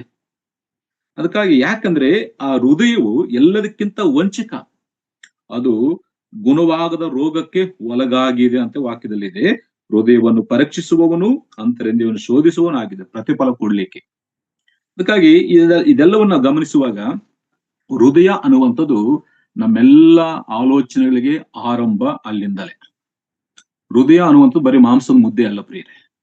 ನಮ್ಮ ಆಲೋಚನೆಗಳು, ನಮ್ಮ ಇಚ್ಛೆಗಳು, ನಮ್ಮ ಆಶೆ, ನಮ್ಮ ಭಾವೋದ್ರೇಕ ಹುಟ್ಟುವಂತ ಒಂದು ಕೇಂದ್ರ. ಅದು ಎಲ್ಲದಕ್ಕಿಂತ ವಂಚಕ ಅದು. ಅದಕ್ಕಾಗಿ ಜ್ಞಾನೋಕ್ತದಲ್ಲಿ ನಾವು ಓದಿದ ಎಲ್ಲದಕ್ಕಿಂತ ಮೊದಲು ನಿನ್ನ ಹೃದಯವನ್ನು ಕಾಪಾಡಿಕೊ. ಅದು ಕೆಟ್ಟು ಹೋಗದ ಹಾಗೆ, ಹೃದಯದಲ್ಲಿ ಮೋಹಿಸದ ಹಾಗೆ ಅದನ್ನು ಕಾಪಾಡಿಕೊ ಅಂತೇಳಿ ದೇವರ ವಾಕ್ಯ ಭಾಗದಲ್ಲಿ ನಾವು ಗಮನಿಸ್ತೇವೆ. ಮತ್ತೆ ಯೇಸು ಸ್ವಾಮಿಗಳು ಸುವಾರ್ತೆ ಒಂದು ಮಾತು ಹೇಳ್ತಾನಲ್ಲ, ಹೃದಯದಲ್ಲಿ ಯಾವುದು ತುಂಬಿರ್ತದೋ ಹೊರಗೆ ಅದೇ ಬರ್ತದೆ. ಹೃದಯದಲ್ಲಿ ಏನಿರ್ತದೋ ಹೊರಗೆ ಅದೇ ಕಾಣಿಸ್ಕೊಳ್ತದೆ, ಅದೇ ಬರುತ್ತದೆ. ಅದಕ್ಕಾಗಿ ಮೊದಲು ನಾವು ಹೃದಯಗಳನ್ನು ಬಹು ಜಾಗ್ರತೆಯಿಂದ ಕಾಪಾಡಿಕೊಳ್ಳಬೇಕು. ಆ ಹೃದಯವನ್ನು ಪರಿಶೋಧಿಸುವಂತವನು, ಆ ಹೃದಯವನ್ನು ಪರೀಕ್ಷಿಸುವಂತವನು, ಪ್ರತಿಫಲ ಕೊಡುವಂತ ದೇವರು ನಮ್ಮ ದೇವರು ಆಗಿದ್ದಾನೆ. ಎಲ್ಲದಕ್ಕಿಂತ ಮೊದಲಾಗಿ ಹೃದಯಗಳನ್ನು ಕಾಪಾಡ್ಕೋಬೇಕು. ಯಾಕಂದ್ರೆ ದೇವರು ನೋಡುವಂತದ್ದೇ ಆ ಹೃದಯವನ್ನೇ, ಹೊರಗಿನ ತೋರಿಕೆ ನೋಡುವುದಿಲ್ಲ. ನಿನ್ನ ಹೃದಯದಲ್ಲಿ ಏನು ತುಂಬಿಕೊಂಡಿದೆ, ನಿನ್ನ ಹೃದಯದಲ್ಲಿ ಯಾವುದನ್ನು ಇಟ್ಟುಕೊಂಡಿದ್ದಿ, ಯಾವ ಆಶಯದಿಂದ, ದುರಾಶಯದಿಂದ, ಇಚ್ಛೆಗಳಿಂದ, ಯಾವ ಭಾವೋದ್ರೇಕದಿಂದ ನಿನ್ನ ಹೃದಯ ತುಂಬಿದೆಯೋ ಅದನ್ನು ದೇವರು ನೋಡ್ತಾನೆ. ಯೇಸು ಸ್ವಾಮಿ ಹೇಳ್ತಾನಲ್ಲ, ಹೃದಯವು ತುಂಬಿರುವುದೇ ಹೊರಗೆ ಬರ್ತದೆ. ಅದಕ್ಕಾಗಿ ನಮ್ಮ ಹೃದಯಗಳನ್ನು ಬಹು ಜಾಗ್ರತೆಯಿಂದ ತುಂಬಿಟ್ಕೊಳ್ಳಿ. ಇವತ್ತು ಯವನಸ್ಥರ ಹೃದಯ ಹೇಗಿದೆ? ಈಗಿನ ಕಾಲದಲ್ಲಿ ಯವನಸ್ಥರ ಹೃದಯಗಳಲ್ಲಿ ಏನೇನು ತುಂಬಿಕೊಂಡಿದ್ದಾರೆ? ಎಲ್ಲ ಲೋಕ ಸಂಬಂಧವಂತ ವಿಚಾರಗಳನ್ನು, ಲೋಕಸಂಬಂಧ ಆಶೆ, ಆಕರ್ಷಣೆ, ವಾಂಛೆಗಳನ್ನು, ಇಚ್ಛೆಗಳನ್ನು ತುಂಬಿಟ್ಟುಕೊಂಡು ಕೆಟ್ಟು ಹೋಗ್ತಿರುವಂತ ಯವನಸ್ಥರು ಎಷ್ಟೋ ಜನರಿದ್ದಾರೆ. ಅವ್ರ ಹೃದಯವನ್ನು ನೋಡ್ಲಿಕ್ಕೆ ಆಗೋದು. ಒಂದು ವೇಳೆ ದೇವರು ಅವ್ರ ಹೃದಯವನ್ನು ನೋಡಿದಾಗ ಅದನ್ನ ಎಷ್ಟು ಬೇಜಾರು ಪಡ್ಕೋದು, ಎಷ್ಟು ದುಃಖ ಪಡ್ತಿದ್ದನ್ನು ಗೊತ್ತಿಲ್ಲ. ಇವತ್ತು ಯವನಸ್ಥರ ಹೃದಯಗಳು ಆಗಿದಾವೆ. ಹೊರಗೆ ಕಾಣಿಸುವುದಿಲ್ಲ, ಅಂದ್ರೆ ಒಳಗೆ ನೋಡಿದಾಗ ಮನುಷ್ಯನ ಹೃದಯ ಮಹಾಭಯಂಕರವಾಗಿದೆ. ಅದಕ್ಕಾಗಿ ದೇವರೊಬ್ಬ ವ್ಯಕ್ತಿಯನ್ನು ಒಂದು ಕೆಲಸಕ್ಕಾಗಿ ನೇಮಿಸುವಾಗ, ತನ್ನ ಸೇವೆಗಾಗಿ ಕರೆಯುವಾಗ ಆತ ನೋಡುವಂಥದ್ದು ಅಂತಂದ್ರೆ ಹೃದಯವನ್ನು ನೋಡುತ್ತಾನೆ. ಹೃದಯ ಅಂದ್ರೆ ಮಾಂಸದ ಮುದ್ದೆ ಅಲ್ಲ, ರಕ್ತದ ಮುದ್ದೆ ಅಲ್ಲ, ಮಾಂಸವಲ್ಲ ಪ್ರಿಯರೇ. ನಮ್ಮೆಲ್ಲ ಆಲೋಚನೆಗಳಿಗೆ ಅದೇ ಆರಂಭ, ಅದೇ ಕೇಂದ್ರ ಸ್ಥಾನ. ನಮ್ಮ ಇಚ್ಛೆಗಳು, ಭಾವೋದ್ರೇಕಗಳು, ಆಶೆಗಳು ಎಲ್ಲದಕ್ಕೆ ಕೇಂದ್ರ ಸ್ಥಾನವು ನಮ್ಮ ಹೃದಯ. ಅದಕ್ಕಾಗಿ ಎಲ್ಲದಕ್ಕಿಂತ ಮೊದಲು ನಿನ್ನ ಹೃದಯವನ್ನು ಕಾಪಾಡು. ನನ್ನ ವಿಷಯಕ್ಕೆ ಬರ್ತೇನೆ. ಹೃದಯ ಅಂದ್ರೆ ನಮಗೆ ಅರ್ಥವಾಯ್ತು. ಇವತ್ತು ಯವನಸ್ಥರ ಹೃದಯದಲ್ಲಿ, ಸಭೆಗಳಲ್ಲಿ ಇಲ್ಲಿ ಕೂತಿರುವಂತ, ವಾಕ್ಯವನ್ನು ಕೇಳುತ್ತಿರುವಂತ ಯವನಸ್ಥರ ಹೃದಯಗಳಲ್ಲಿ ಏನಿದೆಯೋ, ಯಾವುದ್ರ ಮೇಲೆ ಆಶೆ ಪಟ್ಟುಕೊಂಡಿದೆಯೋ, ಯಾವುದರಿಂದ ನಿನ್ನ ಹೃದಯವನ್ನು ತುಂಬಿಸಿಟ್ಟುಕೊಂಡಿದೆಯೋ ಅದು ದೇವರಿಗೆ ಮಾತ್ರ ಗೊತ್ತು, ಮನುಷ್ಯರಿಗೆ ಗೊತ್ತಾಗುವುದಿಲ್ಲ. ಅದಕ್ಕಾಗಿ ನಮ್ಮ ಹೃದಯದಲ್ಲಿ ದೇವರು ಒಪ್ಪುವಂತ ವಿಚಾರಗಳನ್ನು, ದೇವರು ಇಷ್ಟಪಡುವಂತ ವಿಚಾರಗಳನ್ನು, ದೇವರಿಗೆ ಸಂತೋಷವನ್ನು ಹುಟ್ಟಿಸುವಂತ ವಿಚಾರಗಳು ನಮ್ಮ ಹೃದಯದಲ್ಲಿ ತುಂಬಿಟ್ಟುಕೊಳ್ಬೇಕು. ಆಲೋಚನೆ ಮಾಡೋಣ ಪ್ರಿಯ ಯವನಸ್ಥರೇ, ಹೃದಯವು ಬಹಳ ವಂಚಕ, ಘೋರವಾದಂತ ವ್ಯಾಧಿಗೆ ಗುರಿಯಾಗಿರುವಂತ ಅದನ್ನು ಬಹು ಜಾಗೃತಿಯಿಂದ ನಾವು ಕಾಪಾಡಿಕೊಳ್ಬೇಕು. ನಾನು ವಿಷಯಕ್ಕೆ ಬರ್ತೇನೆ. ಇಲ್ಲಿ ಆರಿಸಿಕೊಳ್ಳಬೇಕಾದ್ರೆ ದೇವರೇನು ಹೃದಯವನ್ನೇ ಲಕ್ಷಿಸುವವನಾಗಿದ್ದಾನೆ. ಈಗ ಈ ಯವನಸ್ಥನ ಹೃದಯದಲ್ಲಿ 16 ವರ್ಷದ ಕುರಿ ಕಾಯುವಂತ ಈ ಯವನಸ್ಥನ ದಾವೀದನ ಹೃದಯವನ್ನು ನೋಡಿದಾಗ ದೇವರಿಗೆ ಏನು ಸಿಕ್ಕಿದೆ, ದಾವೀದನ ಹೃದಯವೆಲ್ಲ ಯಾವುದರಿಂದ ತುಂಬಲ್ಪಟ್ಟಿದೆ ಅಂತೇಳಿ ನಾವು ಅಲ್ಲಲ್ಲಿ ದಾವೀದನ ಒಂದು ಸ್ಟೇಟ್ಮೆಂಟ್ಗಳಲ್ಲಿ ನಾವು ಗಮನಿಸೋಣ. ಮೊದಲನೇ ವಿಷಯ, ದಾವೀದನ ಹೃದಯದಲ್ಲಿ ಏನುಂಟು ಅಂತೇಳಿ ಒಂದು ವಿಷಯ ಆಲೋಚನೆ ಮಾಡೋಣ. 17ನೇ ಅಧ್ಯಾಯ ಬನ್ನಿ. ದಾವೀದನು ಹೇಳಿರುವಂತ ಮಾತುಗಳಲ್ಲಿ ಕೆಲವೊಂದು ನಾವು ಆರಿಸಿಕೊಳ್ಳೋಣ. 17ನೇ ಅಧ್ಯಾಯ 34ನೇ ವಚನ. ಸೇವಕನಾದ ನಾನು ಕಡಿಯಾಲಿ ಬಂದು ಅಲ್ಲಿನ ಕುರಿಮರಿಯನ್ನು ಹಿಡಿಕೊಂಡು ಹೋಗಲು ನಾನು ಒಡನೆ ಅದನ್ನು ಬೆನ್ನಟ್ಟಿ ಒಡೆದು ಕುರಿಮರಿಯನ್ನು ಕಿತ್ತುಕೊಂಡಿದ್ದನು. ಅದು ಹಿಂತಿರುಗಿ ನನ್ನ ಮೇಲೆ ಬಿದ್ದರೆ ಅದನ್ನು ಗದ್ದ ಹಿಡಿದು ಬಡಿದು ಕೊಂದು ಹಾಕುತ್ತಿದ್ದೆನು. ನನ್ನ ಸೇವಕನಿಂದ ಕೊಲ್ಲಲ್ಪಟ್ಟ ಸಿಂಹಕ್ಕೂ ಗಟ್ಟಿಯೇ ಜೀವ ಸ್ವರೂಪನಾದ ದೇವರ ಸೈನ್ಯವನ್ನು ನಿಂದಿಸುವಂತ ಈ ಸುನ್ನತಿ ಇಲ್ಲದ ಫಿಲಿಸ್ಟೀನಿಗೂ ಆಗಬೇಕು. 37ನೇ ವಚನ. ನನ್ನನ್ನು ಅಂತ ಸಿಂಹದ ಮತ್ತು ಕರಡಿಯ ಉಗುರುಗಳಿಗೆ ತಪ್ಪಿಸಿದ ಈ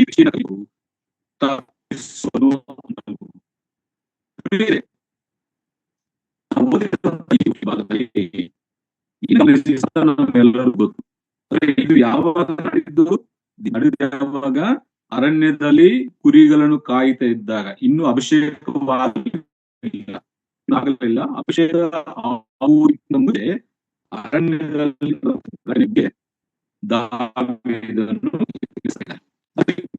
ನೋಡಿ, ದೇವರು ದಾವೀದನ ಹೃದಯವನ್ನು ನೋಡಿದಾಗ ದಾವೀದನ ಹೃದಯದಲ್ಲಿ ಏನಂದ್ರೆ 37ನೇ ವಚನ, ನನ್ನನ್ನು ಅಂತ ಸಿಂಹದ ಮತ್ತು ಕರಡಿಯ ಉಗುರುಗಳಿಗೆ ತಪ್ಪಿಸಿದ ಯೆಹೋವನು ಈ ಫಿಲಿಷ್ಟಿಯನ ತಪ್ಪಿಸುವನು ಅನ್ನಲು ಗಮನಿಸ್ತೇವೆ.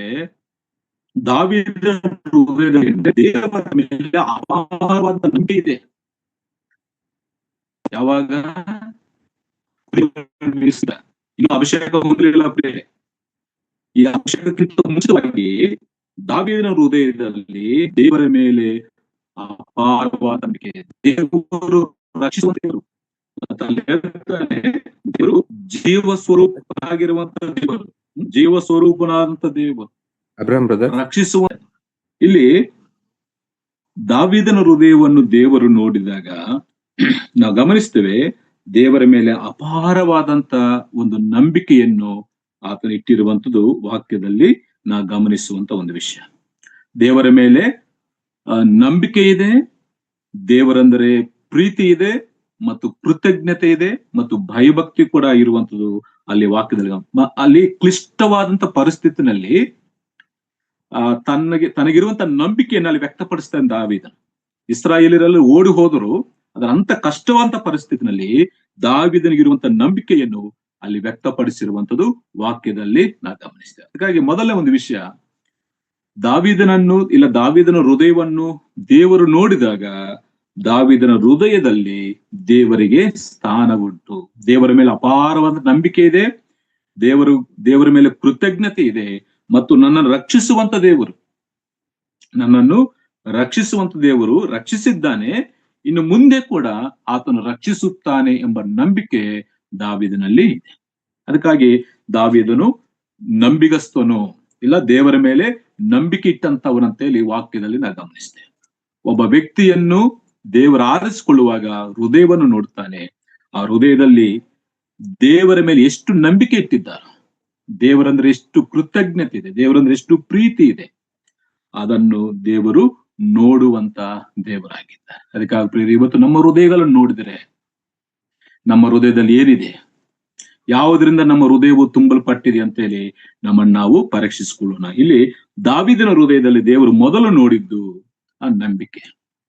ನನ್ನನ್ನು ರಕ್ಷಿಸುವಂತ ದೇವರು ನೋಡಿ, ನನ್ನನ್ನು ಅಂತ ಸಿಂಹದ ಮತ್ತು ಕರಡಿಯ ಉಗುರುಗಳಿಗೆ ತಪ್ಪಿಸಿದ ಯೆಹೋವನು, ಜೀವ ಸ್ವರೂಪನಾದಂತ ಆತನ ನಂಬಿಕೆಯಲ್ಲಿ ಅದು ಒಂದು ಇಂಪ್ರೂವ್ಮೆಂಟ್ ನಾವು ನೋಡ್ತೇವೆ. ಅಲ್ಲಿ ರಕ್ಷಿಸಿದನು, ಇಲ್ಲಿ ಕೂಡ ನನ್ನ ರಕ್ಷಿಸ್ತಾನೆ. ನೋಡಿದ್ರೆ ಕೆಲವರು ನಂಬ್ತಾರೆ, ಆ ನಂಬಿಕೆ ಅಲ್ಲೇ ಬಿಟ್ಟು ಬಿಡ್ತಾರೆ, ಅದರಿಂದ ಯಾವ ಪ್ರಯೋಜನ ಬರುವುದಿಲ್ಲ. ಕ್ಲಿಷ್ಟ ಪರಿಸ್ಥಿತಿಗಳ ಆ ನಂಬಿಕೆ ನೆನಪಿಗೆ ಬರುವುದಿಲ್ಲ. ಅದ ದಾವೀದನ ನಂಬಿಕೆ ಅಂತ ನಂಬಿಕೆ ಅಲ್ಲ ಪ್ರಿಯರೇ. ಕುರಿಗಳನ್ನು ಮೇಯಿಸುವಾಗ ಎಂತ ನಂಬಿಕೆ ಉಂಟು, ಈಗ ಕಷ್ಟದ ಪರಿಸ್ಥಿತಿಯಲ್ಲಿ ಕೂಡ ಅದೇ ನಂಬಿಕೆಯನ್ನು ಆತನು ವ್ಯಕ್ತಪಡಿಸ್ತಾ ಇದ್ದಾನೆ. ಅಲ್ಲಿ ರಕ್ಷಿಸುವಂತ ದೇವರು ಇಲ್ಲಿ ಕೂಡ ನನ್ನನ್ನು ರಕ್ಷಿಸ್ತಾನೆ, ದೇವರೇ ಇದನ್ನು ಜರುಗಿಸ್ತಾನೆ. ದೇವರ ಮೇಲೆ ಸಂಪೂರ್ಣವಂತ ನಂಬಿಕೆ ನೋಡಿ. ಆ ಫಿಲಿಷ್ಟಿಯನ ಕೈಗೆ ತಪ್ಪಿಸುವನು, ಅಲ್ಲಿ ರಕ್ಷಿಸುವಂತ ದೇವರು ಇಲ್ಲಿ ಕೂಡ ನನ್ನನ್ನು ರಕ್ಷಿಸ್ತಾನಂತ ಹೇಳಿ ಒಂದು ಅಪಾರವಂತ ನಂಬಿಕೆ ದಾವೀದನಿಗೆ ಇರುವಂತದ್ದು ನಾವು ವಾಕ್ಯದಲ್ಲಿ ಗಮನಿಸ್ತೇವೆ. ಇಂಥ ನಂಬಿಕೆ ಈಗಿನ ಕಾಲದ ಯವನಸ್ಥರಲ್ಲಿ ಇರಬೇಕು. ಇವತ್ತು ಅನೇಕರಲ್ಲಿ ನಂಬಿಕೆ ಇಲ್ಲ, ಸುಮ್ಮನೆ ಹೆಸರಿಗಾಗಿ ಬಂದು ಹೋಗ್ತಾ ಇರ್ತೇವೆ, ಚರ್ಚಿಗೆ ಬಂದು ಹೋಗ್ತಾ ಇರ್ತೇವೆ. ನಮ್ಮ ನಂಬಿಕೆ ಏನಾಗ್ಬೇಕಂದ್ರೆ ಅದು ಕ್ರಿಯೆಗಳಲ್ಲಿ ತೋರ್ಪಡಿಸಬೇಕು. ಇಲ್ಲಿ ದಾವೀದನು ಆತನಿಗೆ ತೋರ್ಪಡಿಸ್ತಾ ಇದ್ದಾನೆ. ಕ್ಲಿಷ್ಟವಾದಂತ ಪರಿಸ್ಥಿತಿಯಲ್ಲಿ ದೇವರ ಮೇಲಿದ್ದಂತ ಆ ನಂಬಿಕೆಯನ್ನು ಆತನಲ್ಲಿ ವ್ಯಕ್ತಪಡಿಸಿರುವಂತದ್ದು ವಾಕ್ಯದಲ್ಲಿ ಗಮನಿಸ್ತೇವೆ. ಪ್ರಿಯ ಯವನಸ್ಥರೇ, ನಾವು ದೇವರನ್ನು ನಂಬಿದ್ದೇವೆ ಅಂತ ಹೇಳಿಕೊಳ್ಳುತ್ತಾ ಆ ನಂಬಿಕೆಯನ್ನು ನಾವು ಕ್ರಿಯೆಗಳಲ್ಲಿ ತೋರ್ಪಡಿಸದಿದ್ರೆ ಆ ನಂಬಿಕೆ ಸತ್ತಂತ ನಂಬಿಕೆ, ಆ ನಂಬಿಕೆ ನಿಷ್ಪ್ರಯೋಜನ ನಂಬಿಕೆ. ಅದಕ್ಕಾಗಿ ಸರಿಯಾದಂತ ಸಮಯದಲ್ಲಿ ನಮ್ಮಲ್ಲಿ ಒಂದು ನಂಬಿಕೆಯನ್ನು ವ್ಯಕ್ತಪಡಿಸಬೇಕು. ಆದ್ರೆ ನಾನು ವಿಷಯಕ್ಕೆ ಬರ್ತೇನೆ. ಕುರಿಗಳನ್ನು ಮೇಯಿಸುವಂತ ದಾವೀದನ ಹೃದಯದಲ್ಲಿ ಏನುಂಟಂದ್ರೆ ದೇವರ ಮೇಲೆ ಅಪಾರವಾದಂತ ನಂಬಿಕೆ ಉಂಟು. ಆತನ ಜೀವ ಸ್ವರೂಪನು, ಆತನೇ ಸತ್ಯ ದೇವರು, ಆತನೇ ನಿಜವಾದಂತ ದೇವರು ಅಂತೇಳಿ ದೇವರ ಮೇಲೆ ಅಪಾರವಂತ ನಂಬಿಕೆ ದಾವೀದನ ಹೃದಯದಲ್ಲಿ ಇರುವಂತ. ಅಂತ ನಂಬಿಕೆ ಇಲ್ಲಂತ ಹೃದಯವನ್ನು ಇವತ್ತು ಕೂಡ ದೇವರು ನೋಡುತ್ತಾನೆ. ಅಂತ ಹೃದಯಗಳನ್ನೇ ಲಕ್ಷ್ಯವಿಟ್ಟು ಆತನು ಅಂಗೀಕರಿಸಿಕೊಂಡು ಆರಿಸಿಕೊಳ್ಳುವಂತ ದೇವರಾಗಿದ್ದಾನಂತೇಳಿ ನಾವು ವಾಕ್ಯದಿಂದ ಗಮನಿಸಿ. ಇದು ಮೊದಲನೇ ವಿಷಯ. ದಾವೀದನ ಹೃದಯದಲ್ಲಿ ದೇವರ ಮೇಲೆ ನಂಬಿಕೆ ಉಂಟು. ಇವತ್ತು ನಾವು ಕೂಡ ರಕ್ಷಿಸಲ್ಪಟ್ಟಂತ ಯವನಸ್ಥರಾಗಿ ನಮ್ಮ ಸಭೆಗಳನ್ನು ನಾವು ಜೀವಿಸ್ತಾ ಇದ್ದಾಗ ಸರಿಯಾದಂತ ಸಮಯದಲ್ಲಿ ಆ ನಂಬಿಕೆಯನ್ನು ನಾವು ತೋರ್ಪಡಿಸುವಾಗ ಉನ್ನತವಾದಂತ ಸೇವೆಗೆ ಉನ್ನತವಂತ ಕೆಲಸಕ್ಕೆ ದೇವರು ನಮ್ಮನ್ನು ಆರಿಸಿಕೊಳ್ತಾನೆ. ಆಮೇಲೆ ಎರಡನೇ ವಿಷಯ, ದೇವರ ವಿಷಯದಲ್ಲಿ ದಾವೀದನ ಹೃದಯ ತುಂಬಾ ನಂಬಿಕೆಯಿಂದ ಇದೆ. ದೇವರ ವಿಷಯದಲ್ಲಿ ದಾವೀದನ ಹೃದಯ ಜೀವ ಸ್ವರೂಪ ದೇವರಂತೇಳಿ ರಕ್ಷಿಸಿದನು, ಇನ್ನು ಮುಂದೆ ಕೂಡ ರಕ್ಷಿಸ್ತಾನೆ. ನೋಡ್ದ ನಂಬಿಕೆ. ಈಗ ರಕ್ಷಿಸಿದನು, ಸಿಂಹದ ಬಾಯಿಂದ ಆ ಕರಡಿಯ ಉಗುರುಗಳಿಂದ ನನ್ನ ರಕ್ಷಿಸಿದನು, ಇನ್ನು ಮುಂದೆ ಕೂಡ ರಕ್ಷಿಸ್ತಾನೆ ಎಂಬ ಅಪಾರವಾದಂತ ನಂಬಿಕೆ ದಾವೀದನಲ್ಲಿದೆ. ಇವತ್ತು ನಮ್ಮ ನಂಬಿಕೆ ಹೇಗಿದೆ? ನಮ್ಮ ಹೃದಯದಲ್ಲಿ ಅಸಲು ನಂಬಿಕೆ ಇದೆಯೋ ಇಲ್ವೋ ಅನ್ನುವಂಥದ್ದು ನಾವು ಪರೀಕ್ಷಿಸಿಕೊಳ್ಳಬೇಕು. ಎರಡನೇ ವಿಷಯ, ಅಲ್ಲೇ ವಾಕ್ಯ ಓದ್ತೇನೆ. ದಾವೀದನನ್ನು ದೇವರು ನೋಡುವಾಗ 34ನೇ ವಚನ, ಆಗ ದಾವೀದನು ಅವನಿಗೆ, ನಿನ್ನ ಸೇವಕನಾದ ನಾನು ನನ್ನ ತಂದೆಯ ಕುರಿಗಳನ್ನು ಕಾಯುತ್ತಿದ್ದಾಗ ಸಿಂಹವಾಗಲಿ ಕರಡಿಯಾಗಲಿ ಬಂದು ಹಿಂಡಿನಲ್ಲಿನ ಕುರಿಮರಿಯನ್ನು ಹಿಡ್ಕೊಂಡು ಹೋಗಲು ನಾನು ಒಡನೆ ಅದನ್ನು ಬೆನ್ನಟ್ಟಿ ಒಡೆದು ಕುರಿಮರಿಯನ್ನು ಕಿತ್ತುಕೊಳ್ಳುತ್ತಿದ್ದನು. ಅದು ಹಿಂತಿರುಗಿ ನನ್ನ ಮೇಲೆ ಬಿದ್ದರೆ ಅದನ್ನು ಗದ್ದ ಹಿಡಿದು ಬಡಿದು ಕೊಂದು ಹಾಕುತ್ತಿದ್ದೆನು. ಪ್ರೇರಿ, ಇಲ್ಲಿ ಎರಡನೇ ವಿಷಯ ನಾವು ನೋಡುವಂಥದ್ದು, ಒಪ್ಪಿಸಲ್ಪಟ್ಟಂತ ಆ ಮಂದೆ ವಿಚಾರದಲ್ಲಿ, ಆ ಕುರಿಮರಿಗಳ ಹಿಂಡಿನ ವಿಚಾರದಲ್ಲಿ ದಾವೀದನ ಹೃದಯವು ಯಾವ ರೀತಿಯಾಗಿದೆ? ಮೊದಲು ದೇವರ ವಿಷಯದಲ್ಲಿ ದಾವೀದನ ಹೃದಯ ಅದು ನಂಬಿಕೆದಿಂದಲೂ ಕೃತಜ್ಞತೆಯಿಂದಲೂ ಅದು ಇನ್ನು ಮುಂದೆ ಕೂಡ ರಕ್ಷಿಸುವಂತ ನಂಬಿಕೆ ದಾವೀದನಲ್ಲಿ ಉಂಟು. ಈಗ ಒಪ್ಪಿಸಲ್ಪಟ್ಟಂತ ಹಿಂಡು, ಆ ಮಂದೆ, ಆ ಕುರಿಗಳ ಹಿಂಡಿನ ವಿಷಯದಲ್ಲಿ ದಾವೀದನ ಹೃದಯ ಯಾವ ರೀತಿಯಾಗಿದೆ ಅದನ್ನ ಗಮನಿಸುವಾಗ, ಅಲ್ಲಿ ಸಿಂಹ ಕರಡಿ ಬಂದು ಆ ಕುರಿ ಹಟ್ಟಿನಲ್ಲಿ ಒಂದು ಕುರಿಯನ್ನು ಹಿಡ್ಕೊಂಡು ಹೋಗ್ತಿದ್ದಾಗ ದಾವೀದನು ಹೋಗಿ ಅದನ್ನು ಹಿಡ್ಕೊಂಡು ಬೆನ್ನಟ್ಟಿ ಒಡೆದು ಕುರಿಮರಿಯನ್ನು ಕಿತ್ತುಕೊಳ್ಳುತ್ತಿದ್ದನು. ಅಂದ್ರೆ ಅರ್ಥ ಏನು? ಅದು ನನ್ನ ಮೇಲೆ ಬಂದ್ರೆ ನೋಡಿ, ಅದು ಹಿಂತಿರುಗಿ ನನ್ನ ಮೇಲೆ ಬಿದ್ದರೆ ಅದನ್ನು ಗದ್ದೆ ಹಿಡಿದು ಬಡಿದುಕೊಂಡು ಹಾಕ್ತಿದ್ದರು. ಇಲ್ಲಿ ನಾವು ಗಮನಿಸುವಾಗ ಕುರಿಗೋಸ್ಕರ ತನ್ನ ಪ್ರಾಣವನ್ನು ಸಹ ಆತನು ಲೆಕ್ಕ ಮಾಡಲಿಲ್ಲ, ಹಾಗೆ ಮಾಡಿದ್ದಾನೆ. ಒಂದು ಕುರಿ ವಿಷಯದಲ್ಲಿ ತನ್ನ ಪ್ರಾಣವನ್ನು ಸಹ ಆತನು ಲೆಕ್ಕ ಮಾಡದ ಹಾಗೆ ಮಾಡಿ ಅದನ್ನು ರಕ್ಷಿಸುವಂತ ಒಂದು ಮನಸ್ಸು ದಾವೀದನಲ್ಲಿ. ಅದಕ್ಕಾಗಿ ನಾನು ಹೀಗೆ ಹೇಳ್ತೇನೆ, ಕೊಡಲ್ಪಟ್ಟಂತ ಹಿಂದಿನ ವಿಚಾರದಲ್ಲಿ ಪ್ರೀತಿ ಇದೆ. ಯಾವುದು ನಶಿಸಿ ಹೋಗಬಾರದು ಅಂತೇಳಿ, ಅದನ್ನು ರಕ್ಷಿಸಬೇಕಂತೇಳಿ ಹೋಗಿ ಅದರೊಡನೆ ಫೈಟ್, ಯುದ್ಧ ಮಾಡ್ತಾನೆ. ಅದರ ಬಾಯಿಂದ ಕುರಿಮರಿಯನ್ನು ಕಿತ್ಕೊಳ್ತಾನೆ. ನನ್ನ ಪ್ರಾಣ ಹೋದ್ರೂ ಪರವಾಗಿಲ್ಲ, ನನ್ನ ಕುರಿ ಇದಾಗಬಾರದಂತೇಳಿ ಕುರಿಯ ವಿಷಯದಲ್ಲಿ ಪ್ರೀತಿ ಇದೆ, ಪ್ರಾಣ ತ್ಯಾಗವಿದೆ ಮತ್ತು ಬಾಧ್ಯತೆ ಇದೆ. ಒಪ್ಪಿಸಲ್ಪಟ್ಟದ್ದು ಮಂದೆಯನ್ನು ಹಾಗೆ ಬಿಡ್ಲಿಲ್ಲ, ಹೋದ್ರೆ ಹೋಗ್ಲಿ, ಒಂದು ಕುರಿ ಅಲ್ವಾ, ಕದ್ದುಕೊಂಡು ನಾವು ಹೋದ್ರೆ ಅದನ್ನ ನನ್ನ ಸಾಯಿಸ್ತದೇನೋ, ಇಲ್ಲ ನನ್ನ ಮೇಲೆ ಬಿದ್ದು ನನ್ನ ಸಾಯಿಸ್ತ ಅಂತ ಆತರ ಭಯ ಪಡ್ಲಿಲ್ಲ ದಾವೀದನ ಹೃದಯ ಯಾವ ರೀತಿಯಾಗಿ ಉಂಟಂದ್ರೆ, ಕುರಿಯನ್ನು ಹಿಂಡನ್ನು ಪ್ರೀತಿಸಿದ್ದಾನೆ, ಅದಕ್ಕಾಗಿ ತ್ಯಾಗ ಮಾಡಿದ್ದಾನೆ, ಒಂದು ಬಾಧ್ಯತೆ ಉಳ್ಳವನಾಗಿದ್ದಾನೆ. 17ನೇ ಅಧ್ಯಾಯ 20ನೇ ವಚನದಲ್ಲಿ ಒಂದು ಮಾತಿದೆ. 17ನೇ ಅಧ್ಯಾಯ 20ನೇ ವಚನದಲ್ಲಿ ಒಂದು ಮಾತಿದೆ. ದಾವೀದನು ಮರುದಿನ ಬೆಳಗ್ಗೆ ಎದ್ದು ಕಾಯುವವನಿಗೆ ಕುರಿಗಳನ್ನು ಒಪ್ಪಿಸಿ, ಇದು ಬಾಧ್ಯತೆ. ಇಲ್ಲಿ ಯುದ್ಧಕ್ಕೆ ಬರಬೇಕಾದ್ರೆ, ಅನ್ನಗಳ ಜೊತೆಗೆ ಬರಬೇಕಾದ್ರೆ ಬೆಳಗ್ಗೆ ಎದ್ದು ತನ್ನ ಹಿಂಡನ್ನು ಮತ್ತೊಬ್ಬನಿಗೆ ಒಪ್ಪಿಸಿ ಹಾಗೆ ಬಿಟ್ಟು ಬಂದಿಲ್ಲ. ಅದಕ್ಕಾಗಿ ನಾನು ಹೇಳಿಕ್ಕೆ ಇಷ್ಟಪಟ್ಟಿದ್ದು, ದಾವೀದನ ಹೃದಯ ಕುರಿ ಹಿಂಡಿನ ವಿಚಾರದಲ್ಲಿ ಪ್ರೀತಿ ಇದೆ, ಅದಕ್ಕಾಗಿ ಹೋಗಿ ಅದನ್ನು ರಕ್ಷಿಸ್ತಾನೆ. ತ್ಯಾಗ ಇದೆ, ತನ್ನ ಪ್ರಾಣವನ್ನು ಸಹ ತ್ಯಾಗ ಮಾಡಿದ್ದಾನೆ. ಬಾಧ್ಯತೆ ಇದೆ, ಅದನ್ನು ಹಾಗೆ ಬಿಟ್ಟು ಬಿಡಲಿಲ್ಲ. ಅದಕ್ಕಾಗಿ ಇಂತಹ ಹೃದಯವನ್ನು ದೇವರು ನೋಡ್ತಾನೆ. ಇವತ್ತು ಒಪ್ಪಿಸಲ್ಪಟ್ಟಂತ ಮಂದೆ ವಿಚಾರದಲ್ಲಿ, ಸಭೆ ವಿಚಾರದಲ್ಲಿ, ಹಿಂದಿನ ವಿಚಾರದಲ್ಲಿ, ಕುಟುಂಬದ ವಿಚಾರದಲ್ಲಿ ನಮ್ಮ ಹೃದಯ ಹೇಗಿದೆ ಅನ್ನುವಂಥದ್ದು ಪ್ರಮುಖವಾದಂತ ಒಂದು ವಿಷಯವಾಗಿದೆ ಪ್ರಿಯರೇ. ಮೊದಲು ದೇವರ ವಿಚಾರದಲ್ಲಿ ನಂಬಿಕೆ ಇದೆ ದಾವೀದನ ಹೃದಯದಲ್ಲಿ, ಅಪಾರವಂತ ನಂಬಿಕೆ. ರಕ್ಷಿಸಿದನು, ಇನ್ನು ಮುಂದೆ ರಕ್ಷಿಸ್ತಾನೆ ಅನ್ನುವಂಥ ನಂಬಿಕೆ ಇದೆ. ಕ್ಲಿಷ್ಟ ಪರಿಸ್ಥಿತಿಗಳಲ್ಲಿ ಆ ನಂಬಿಕೆಯನ್ನು ವ್ಯಕ್ತಪಡಿಸಿದ್ದಾನೆ. ಎರಡನೇದು, ಆ ಮಂದೆ ವಿಚಾರದಲ್ಲಿ ಕೂಡ ತನ್ನ ಪ್ರಾಣವನ್ನು ಸಹ ಲೆಕ್ಕ ಮಾಡದೆ ಅದು ಹೋಗಿ ಅದನ್ನು ಒಡೆದು ತಿರುಗ ತನ್ನ ಮೇಲೆ ಬಿದ್ದರೆ, ಅಂದ್ರೆ ತನ್ನ ಪ್ರಾಣಕ್ಕೆ ಹಾನಿ ಇದೆ, ಆದ್ರೂ ಕೂಡ ತನ್ನ ಮೇಲೆ ಅದನ್ನು ಒಡೆದು ಸಾಯಿಸಿದ್ದಾನಂತ ಓದಿ. ಇನ್ನಿನ ವಿಚಾರದಲ್ಲಿ ದಾವೀದನಿಗೆ ಪ್ರೀತಿ ಇದೆ, ತ್ಯಾಗವಿದೆ ಮತ್ತು ಬಾಧ್ಯತೆ ಕೂಡ ಇದೆ. ಇದನ್ನು ದೇವರು ನೋಡ್ತಾನೆ. ತನ್ನ ಪ್ರಾಣಕ್ಕಿಂತ ಹೆಚ್ಚಾಗಿ ತನ್ನ ಹಿಂಡನ್ನು ಪ್ರೀತಿಸಿದ್ದಾನೆ. ತನ್ನ ಪ್ರಾಣ ಹೋದ್ರೂ ಪರವಾಗಿಲ್ಲ, ತಂದೆ ಒಪ್ಪಿಸಿರುವಂತಹ ಹಿಂಡಿನ ವಿಚಾರದಲ್ಲಿ ಅದನ್ನು ಕಾಪಾಡಿದ್ದಾನೆ. ಅದಕ್ಕಾಗಿ ದೇವರು ದಾವೀದನ್ನು ಇಷ್ಟಪಟ್ಟು ಆರಿಸಿಕೊಂಡಿದ್ದಾನೆ. ನನ್ನ ಜನರನ್ನು ಈತನು ಸರಿಯಾಗಿ ನಡೆಸುವಂತ ವ್ಯಕ್ತಿ. ಇಸ್ರಾಯೇಲ್ ಮಹಾ ಮೊಂಡರು, ಅಲ್ವಾ? ಇಸ್ರಾಯೇಲ್ ಮಹಾಮಾನವರು ಇಂಥವರನ್ನು ನಡೆಸಲಿಕ್ಕೆ ಈತನೇ ಸಾಮರ್ಥ್ಯನಂತ ಹೇಳಿ ದಾವೀದನನ್ನು ಆರಿಸಿಕೊಂಡಿರುವಂತದ್ದು ವಾಕ್ಯದಲ್ಲಿ ಗಮನಿಸ್ತೇನೆ. 2 ವಿಷಯ ಹೇಳಿದ್ದೆ. 3ನೇ ವಿಷಯ ಹೇಳಿ ನಾನು ಮುಗಿಸ್ತೇನೆ.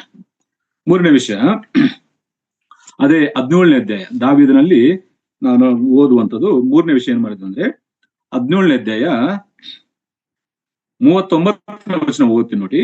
ದಾವೀದನು ಯುದ್ಧ ವಸ್ತ್ರದ ಮೇಲೆ ಕತ್ತಿಯನ್ನು ಬಿಗಿದುಕೊಂಡ ನಂತರ ನಡೆಯಬಹುದು ಎಂದು ಪರೀಕ್ಷಿಸಿದ ಮೇಲೆ ಸೌಲನಿಗೆ, ನನಗೆ ಅಭ್ಯಾಸವಿಲ್ಲದ್ದರಿಂದ ಇವುಗಳನ್ನು ಧರಿಸಿಕೊಂಡು ನಡೆಯಲಾರೆ ಎಂದು ಹೇಳಿ ಅವುಗಳನ್ನು ತೆಗೆದಿಟ್ಟು ತನ್ನ ಕೋಲನ್ನು ತೆಗೆದುಕೊಂಡು ಹೊರಟು ಹಳ್ಳದಲ್ಲಿ 5 ನುಣುಪು ಕಲ್ಲುಗಳನ್ನು ಆರಿಸಿಕೊಂಡು ಅವುಗಳನ್ನು ಕುರುಬರ ಪದ್ಧತಿಯಂತೆ ತನಗಿರುವ ಸ್ವಂತ ಚೀಲದಲ್ಲಿ ಹಾಕಿ ಕೈಯಲ್ಲಿ ಕವನಿಯನ್ನು ಹಿಡಿದು ಫಿಲಿಷ್ಟಿಯನ ಬಳಿಗೆ ಹೋದನು. ಇಲ್ಲಿ 3ನೇ ವಿಷಯ ಹೇಳಬೇಕಾಗಿರುವಂಥದ್ದು, ದಾವೀದನಿಗೆ ಈ ಯುದ್ಧ ವಸ್ತ್ರಗಳು ಅಭ್ಯಾಸವಿಲ್ಲ.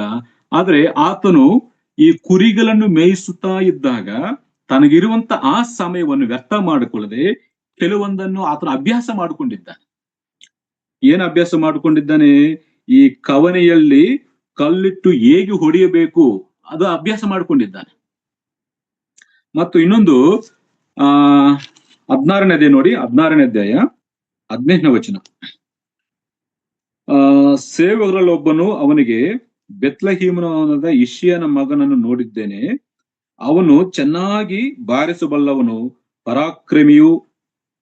ಪರಾಕ್ರಮಶಾಲಿಯು, ಶೂರನು, ವಾಕ್ಚಾತುರನು, ಸುಂದರನು, ಯೆಹೋವನ ಅನುಗ್ರಹವನ್ನು ಹೊಂದಿದವನು ಆಗಿದ್ದಾನೆಂದು ತಿಳಿಸಿದನು. ಇಲ್ಲಿ ನಾನು 3ನೇ ವಿಷಯ ಹೇಳಲಿಕ್ಕೆ ಇಷ್ಟಪಟ್ಟಿದ್ದು, ಅರಣ್ಯದಲ್ಲಿ ದೇವರ ಕುರಿ ಮಂದಿಯನ್ನು ಕಾಯ್ತಾ ಇದ್ದಾಗ ಇದ್ದಂತ ಸಮಯವನ್ನು ಹಾಗೆ ವ್ಯರ್ಥ ಮಾಡಿಕೊಳ್ಳದೆ ಆ ಸಮಯದಲ್ಲಿ ಆತನ ಕೆಲವೊಂದನ್ನು ಅಭ್ಯಾಸ ಮಾಡಿಕೊಂಡಿದ್ದ, ಕೆಲವೊಂದು ಸ್ಕಿಲ್ಸ್ ಅನ್ನು ಇಂಪ್ರೂವ್ಮೆಂಟ್ ಮಾಡಿಕೊಂಡಿದ್ದ. ಅದರಲ್ಲಿ ಏನು, ಒಂದು ಕಿನ್ನರಿಯನ್ನು ತುಂಬಾ ಚೆನ್ನಾಗಿ ಬಾರಿಸುವಂತ ಒಂದು ಕಲ್ತ್ಕೊಂಡಿದ್ದ.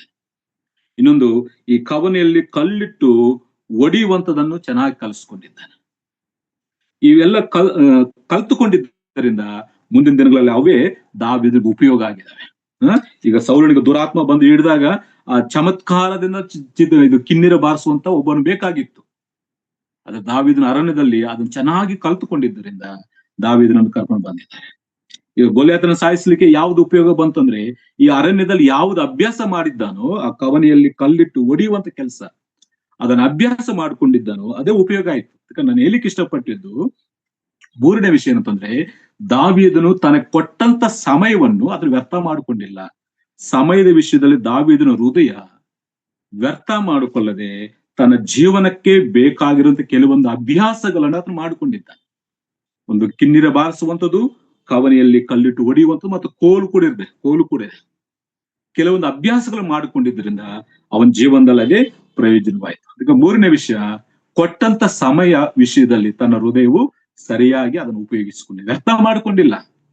ಆ ಸಮಯದ ಮೌಲ್ಯವನ್ನು ತಿಳಿದವನು ಅರಣ್ಯದಲ್ಲಿ ಸುಮ್ಮನೆ ನಿದ್ರೆ ಮಾಡದೆ, ಕಾಲಕ್ಷೇಪ ಮಾಡದೆ ಅದನ್ನೇನ್ ಮಾಡಿದೆ ಅಂದ್ರೆ ಕೆಲವೊಂದನ್ನು ಸ್ಕಿಲ್ಸ್ ಅನ್ನು ಇಂಪ್ರೂವ್ಮೆಂಟ್ ಮಾಡಿಕೊಂಡು ಅಭ್ಯಾಸ ಮಾಡಿದ್ರಿಂದ ಪ್ರಯೋಜನ. ನಾನು ಹೇಳಿಕ್ಕೆ ಇಷ್ಟಪಟ್ಟಿದ್ದು, ಪ್ರಿಯ ಅವನಸ್ತರೆ, ಇವತ್ತು ಸಮಯವನ್ನು ಎಷ್ಟು ವೇಸ್ಟ್ ಮಾಡ್ತಾ ಇದ್ದೇವೆ, ಎಷ್ಟು ವ್ಯರ್ಥವಾಗಿ ಉಪಯೋಗಿಸ್ಕೊಳ್ತಾ ಇದ್ದೇವೆ.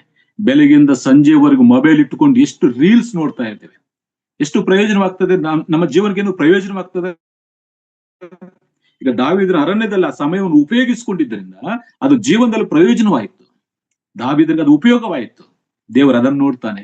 ನೀನು ಕೊಡಲ್ಪಟ್ಟಂತ ಸಮಯದ ವಿಚಾರದಲ್ಲಿ ನೀನು ಎಷ್ಟು ಜಾಗೃತ ಉಳ್ಳವನಾಗಿದ್ದಿ, ಆ ಸಮಯವನ್ನು ಹೇಗೆ ಉಪಯೋಗಿಸ್ಕೊಳ್ತಾ ಇದೆ ಅಂತೇಳಿ ದೇವರು ನೋಡಿ ನೀನು ಆರಿಸ್ಕೊಳ್ತಾನೆ. ನಾನು ಇಲ್ಲಿ ಮುಗಿಸ್ತೇನೆ ಪ್ರಿಯ. 3 ವಿಷಯ ನಾನು ಹೇಳಿದ್ದೆ. ಮೊದಲು, ದೇವರ ವಿಷಯದಲ್ಲಿ ದಾವೀದನ ಹೃದಯ ನಂಬಿಕೆಯಿಂದ ರಕ್ಷಿಸುತ್ತಾನೆ. ಆತನ ಜೀವ ಸ್ವರೂಪನಾಗಿರುವಂತ ದೇವರಂತೇಳಿ ಅವನ ಹೃದಯದಲ್ಲಿ ಉಂಟು.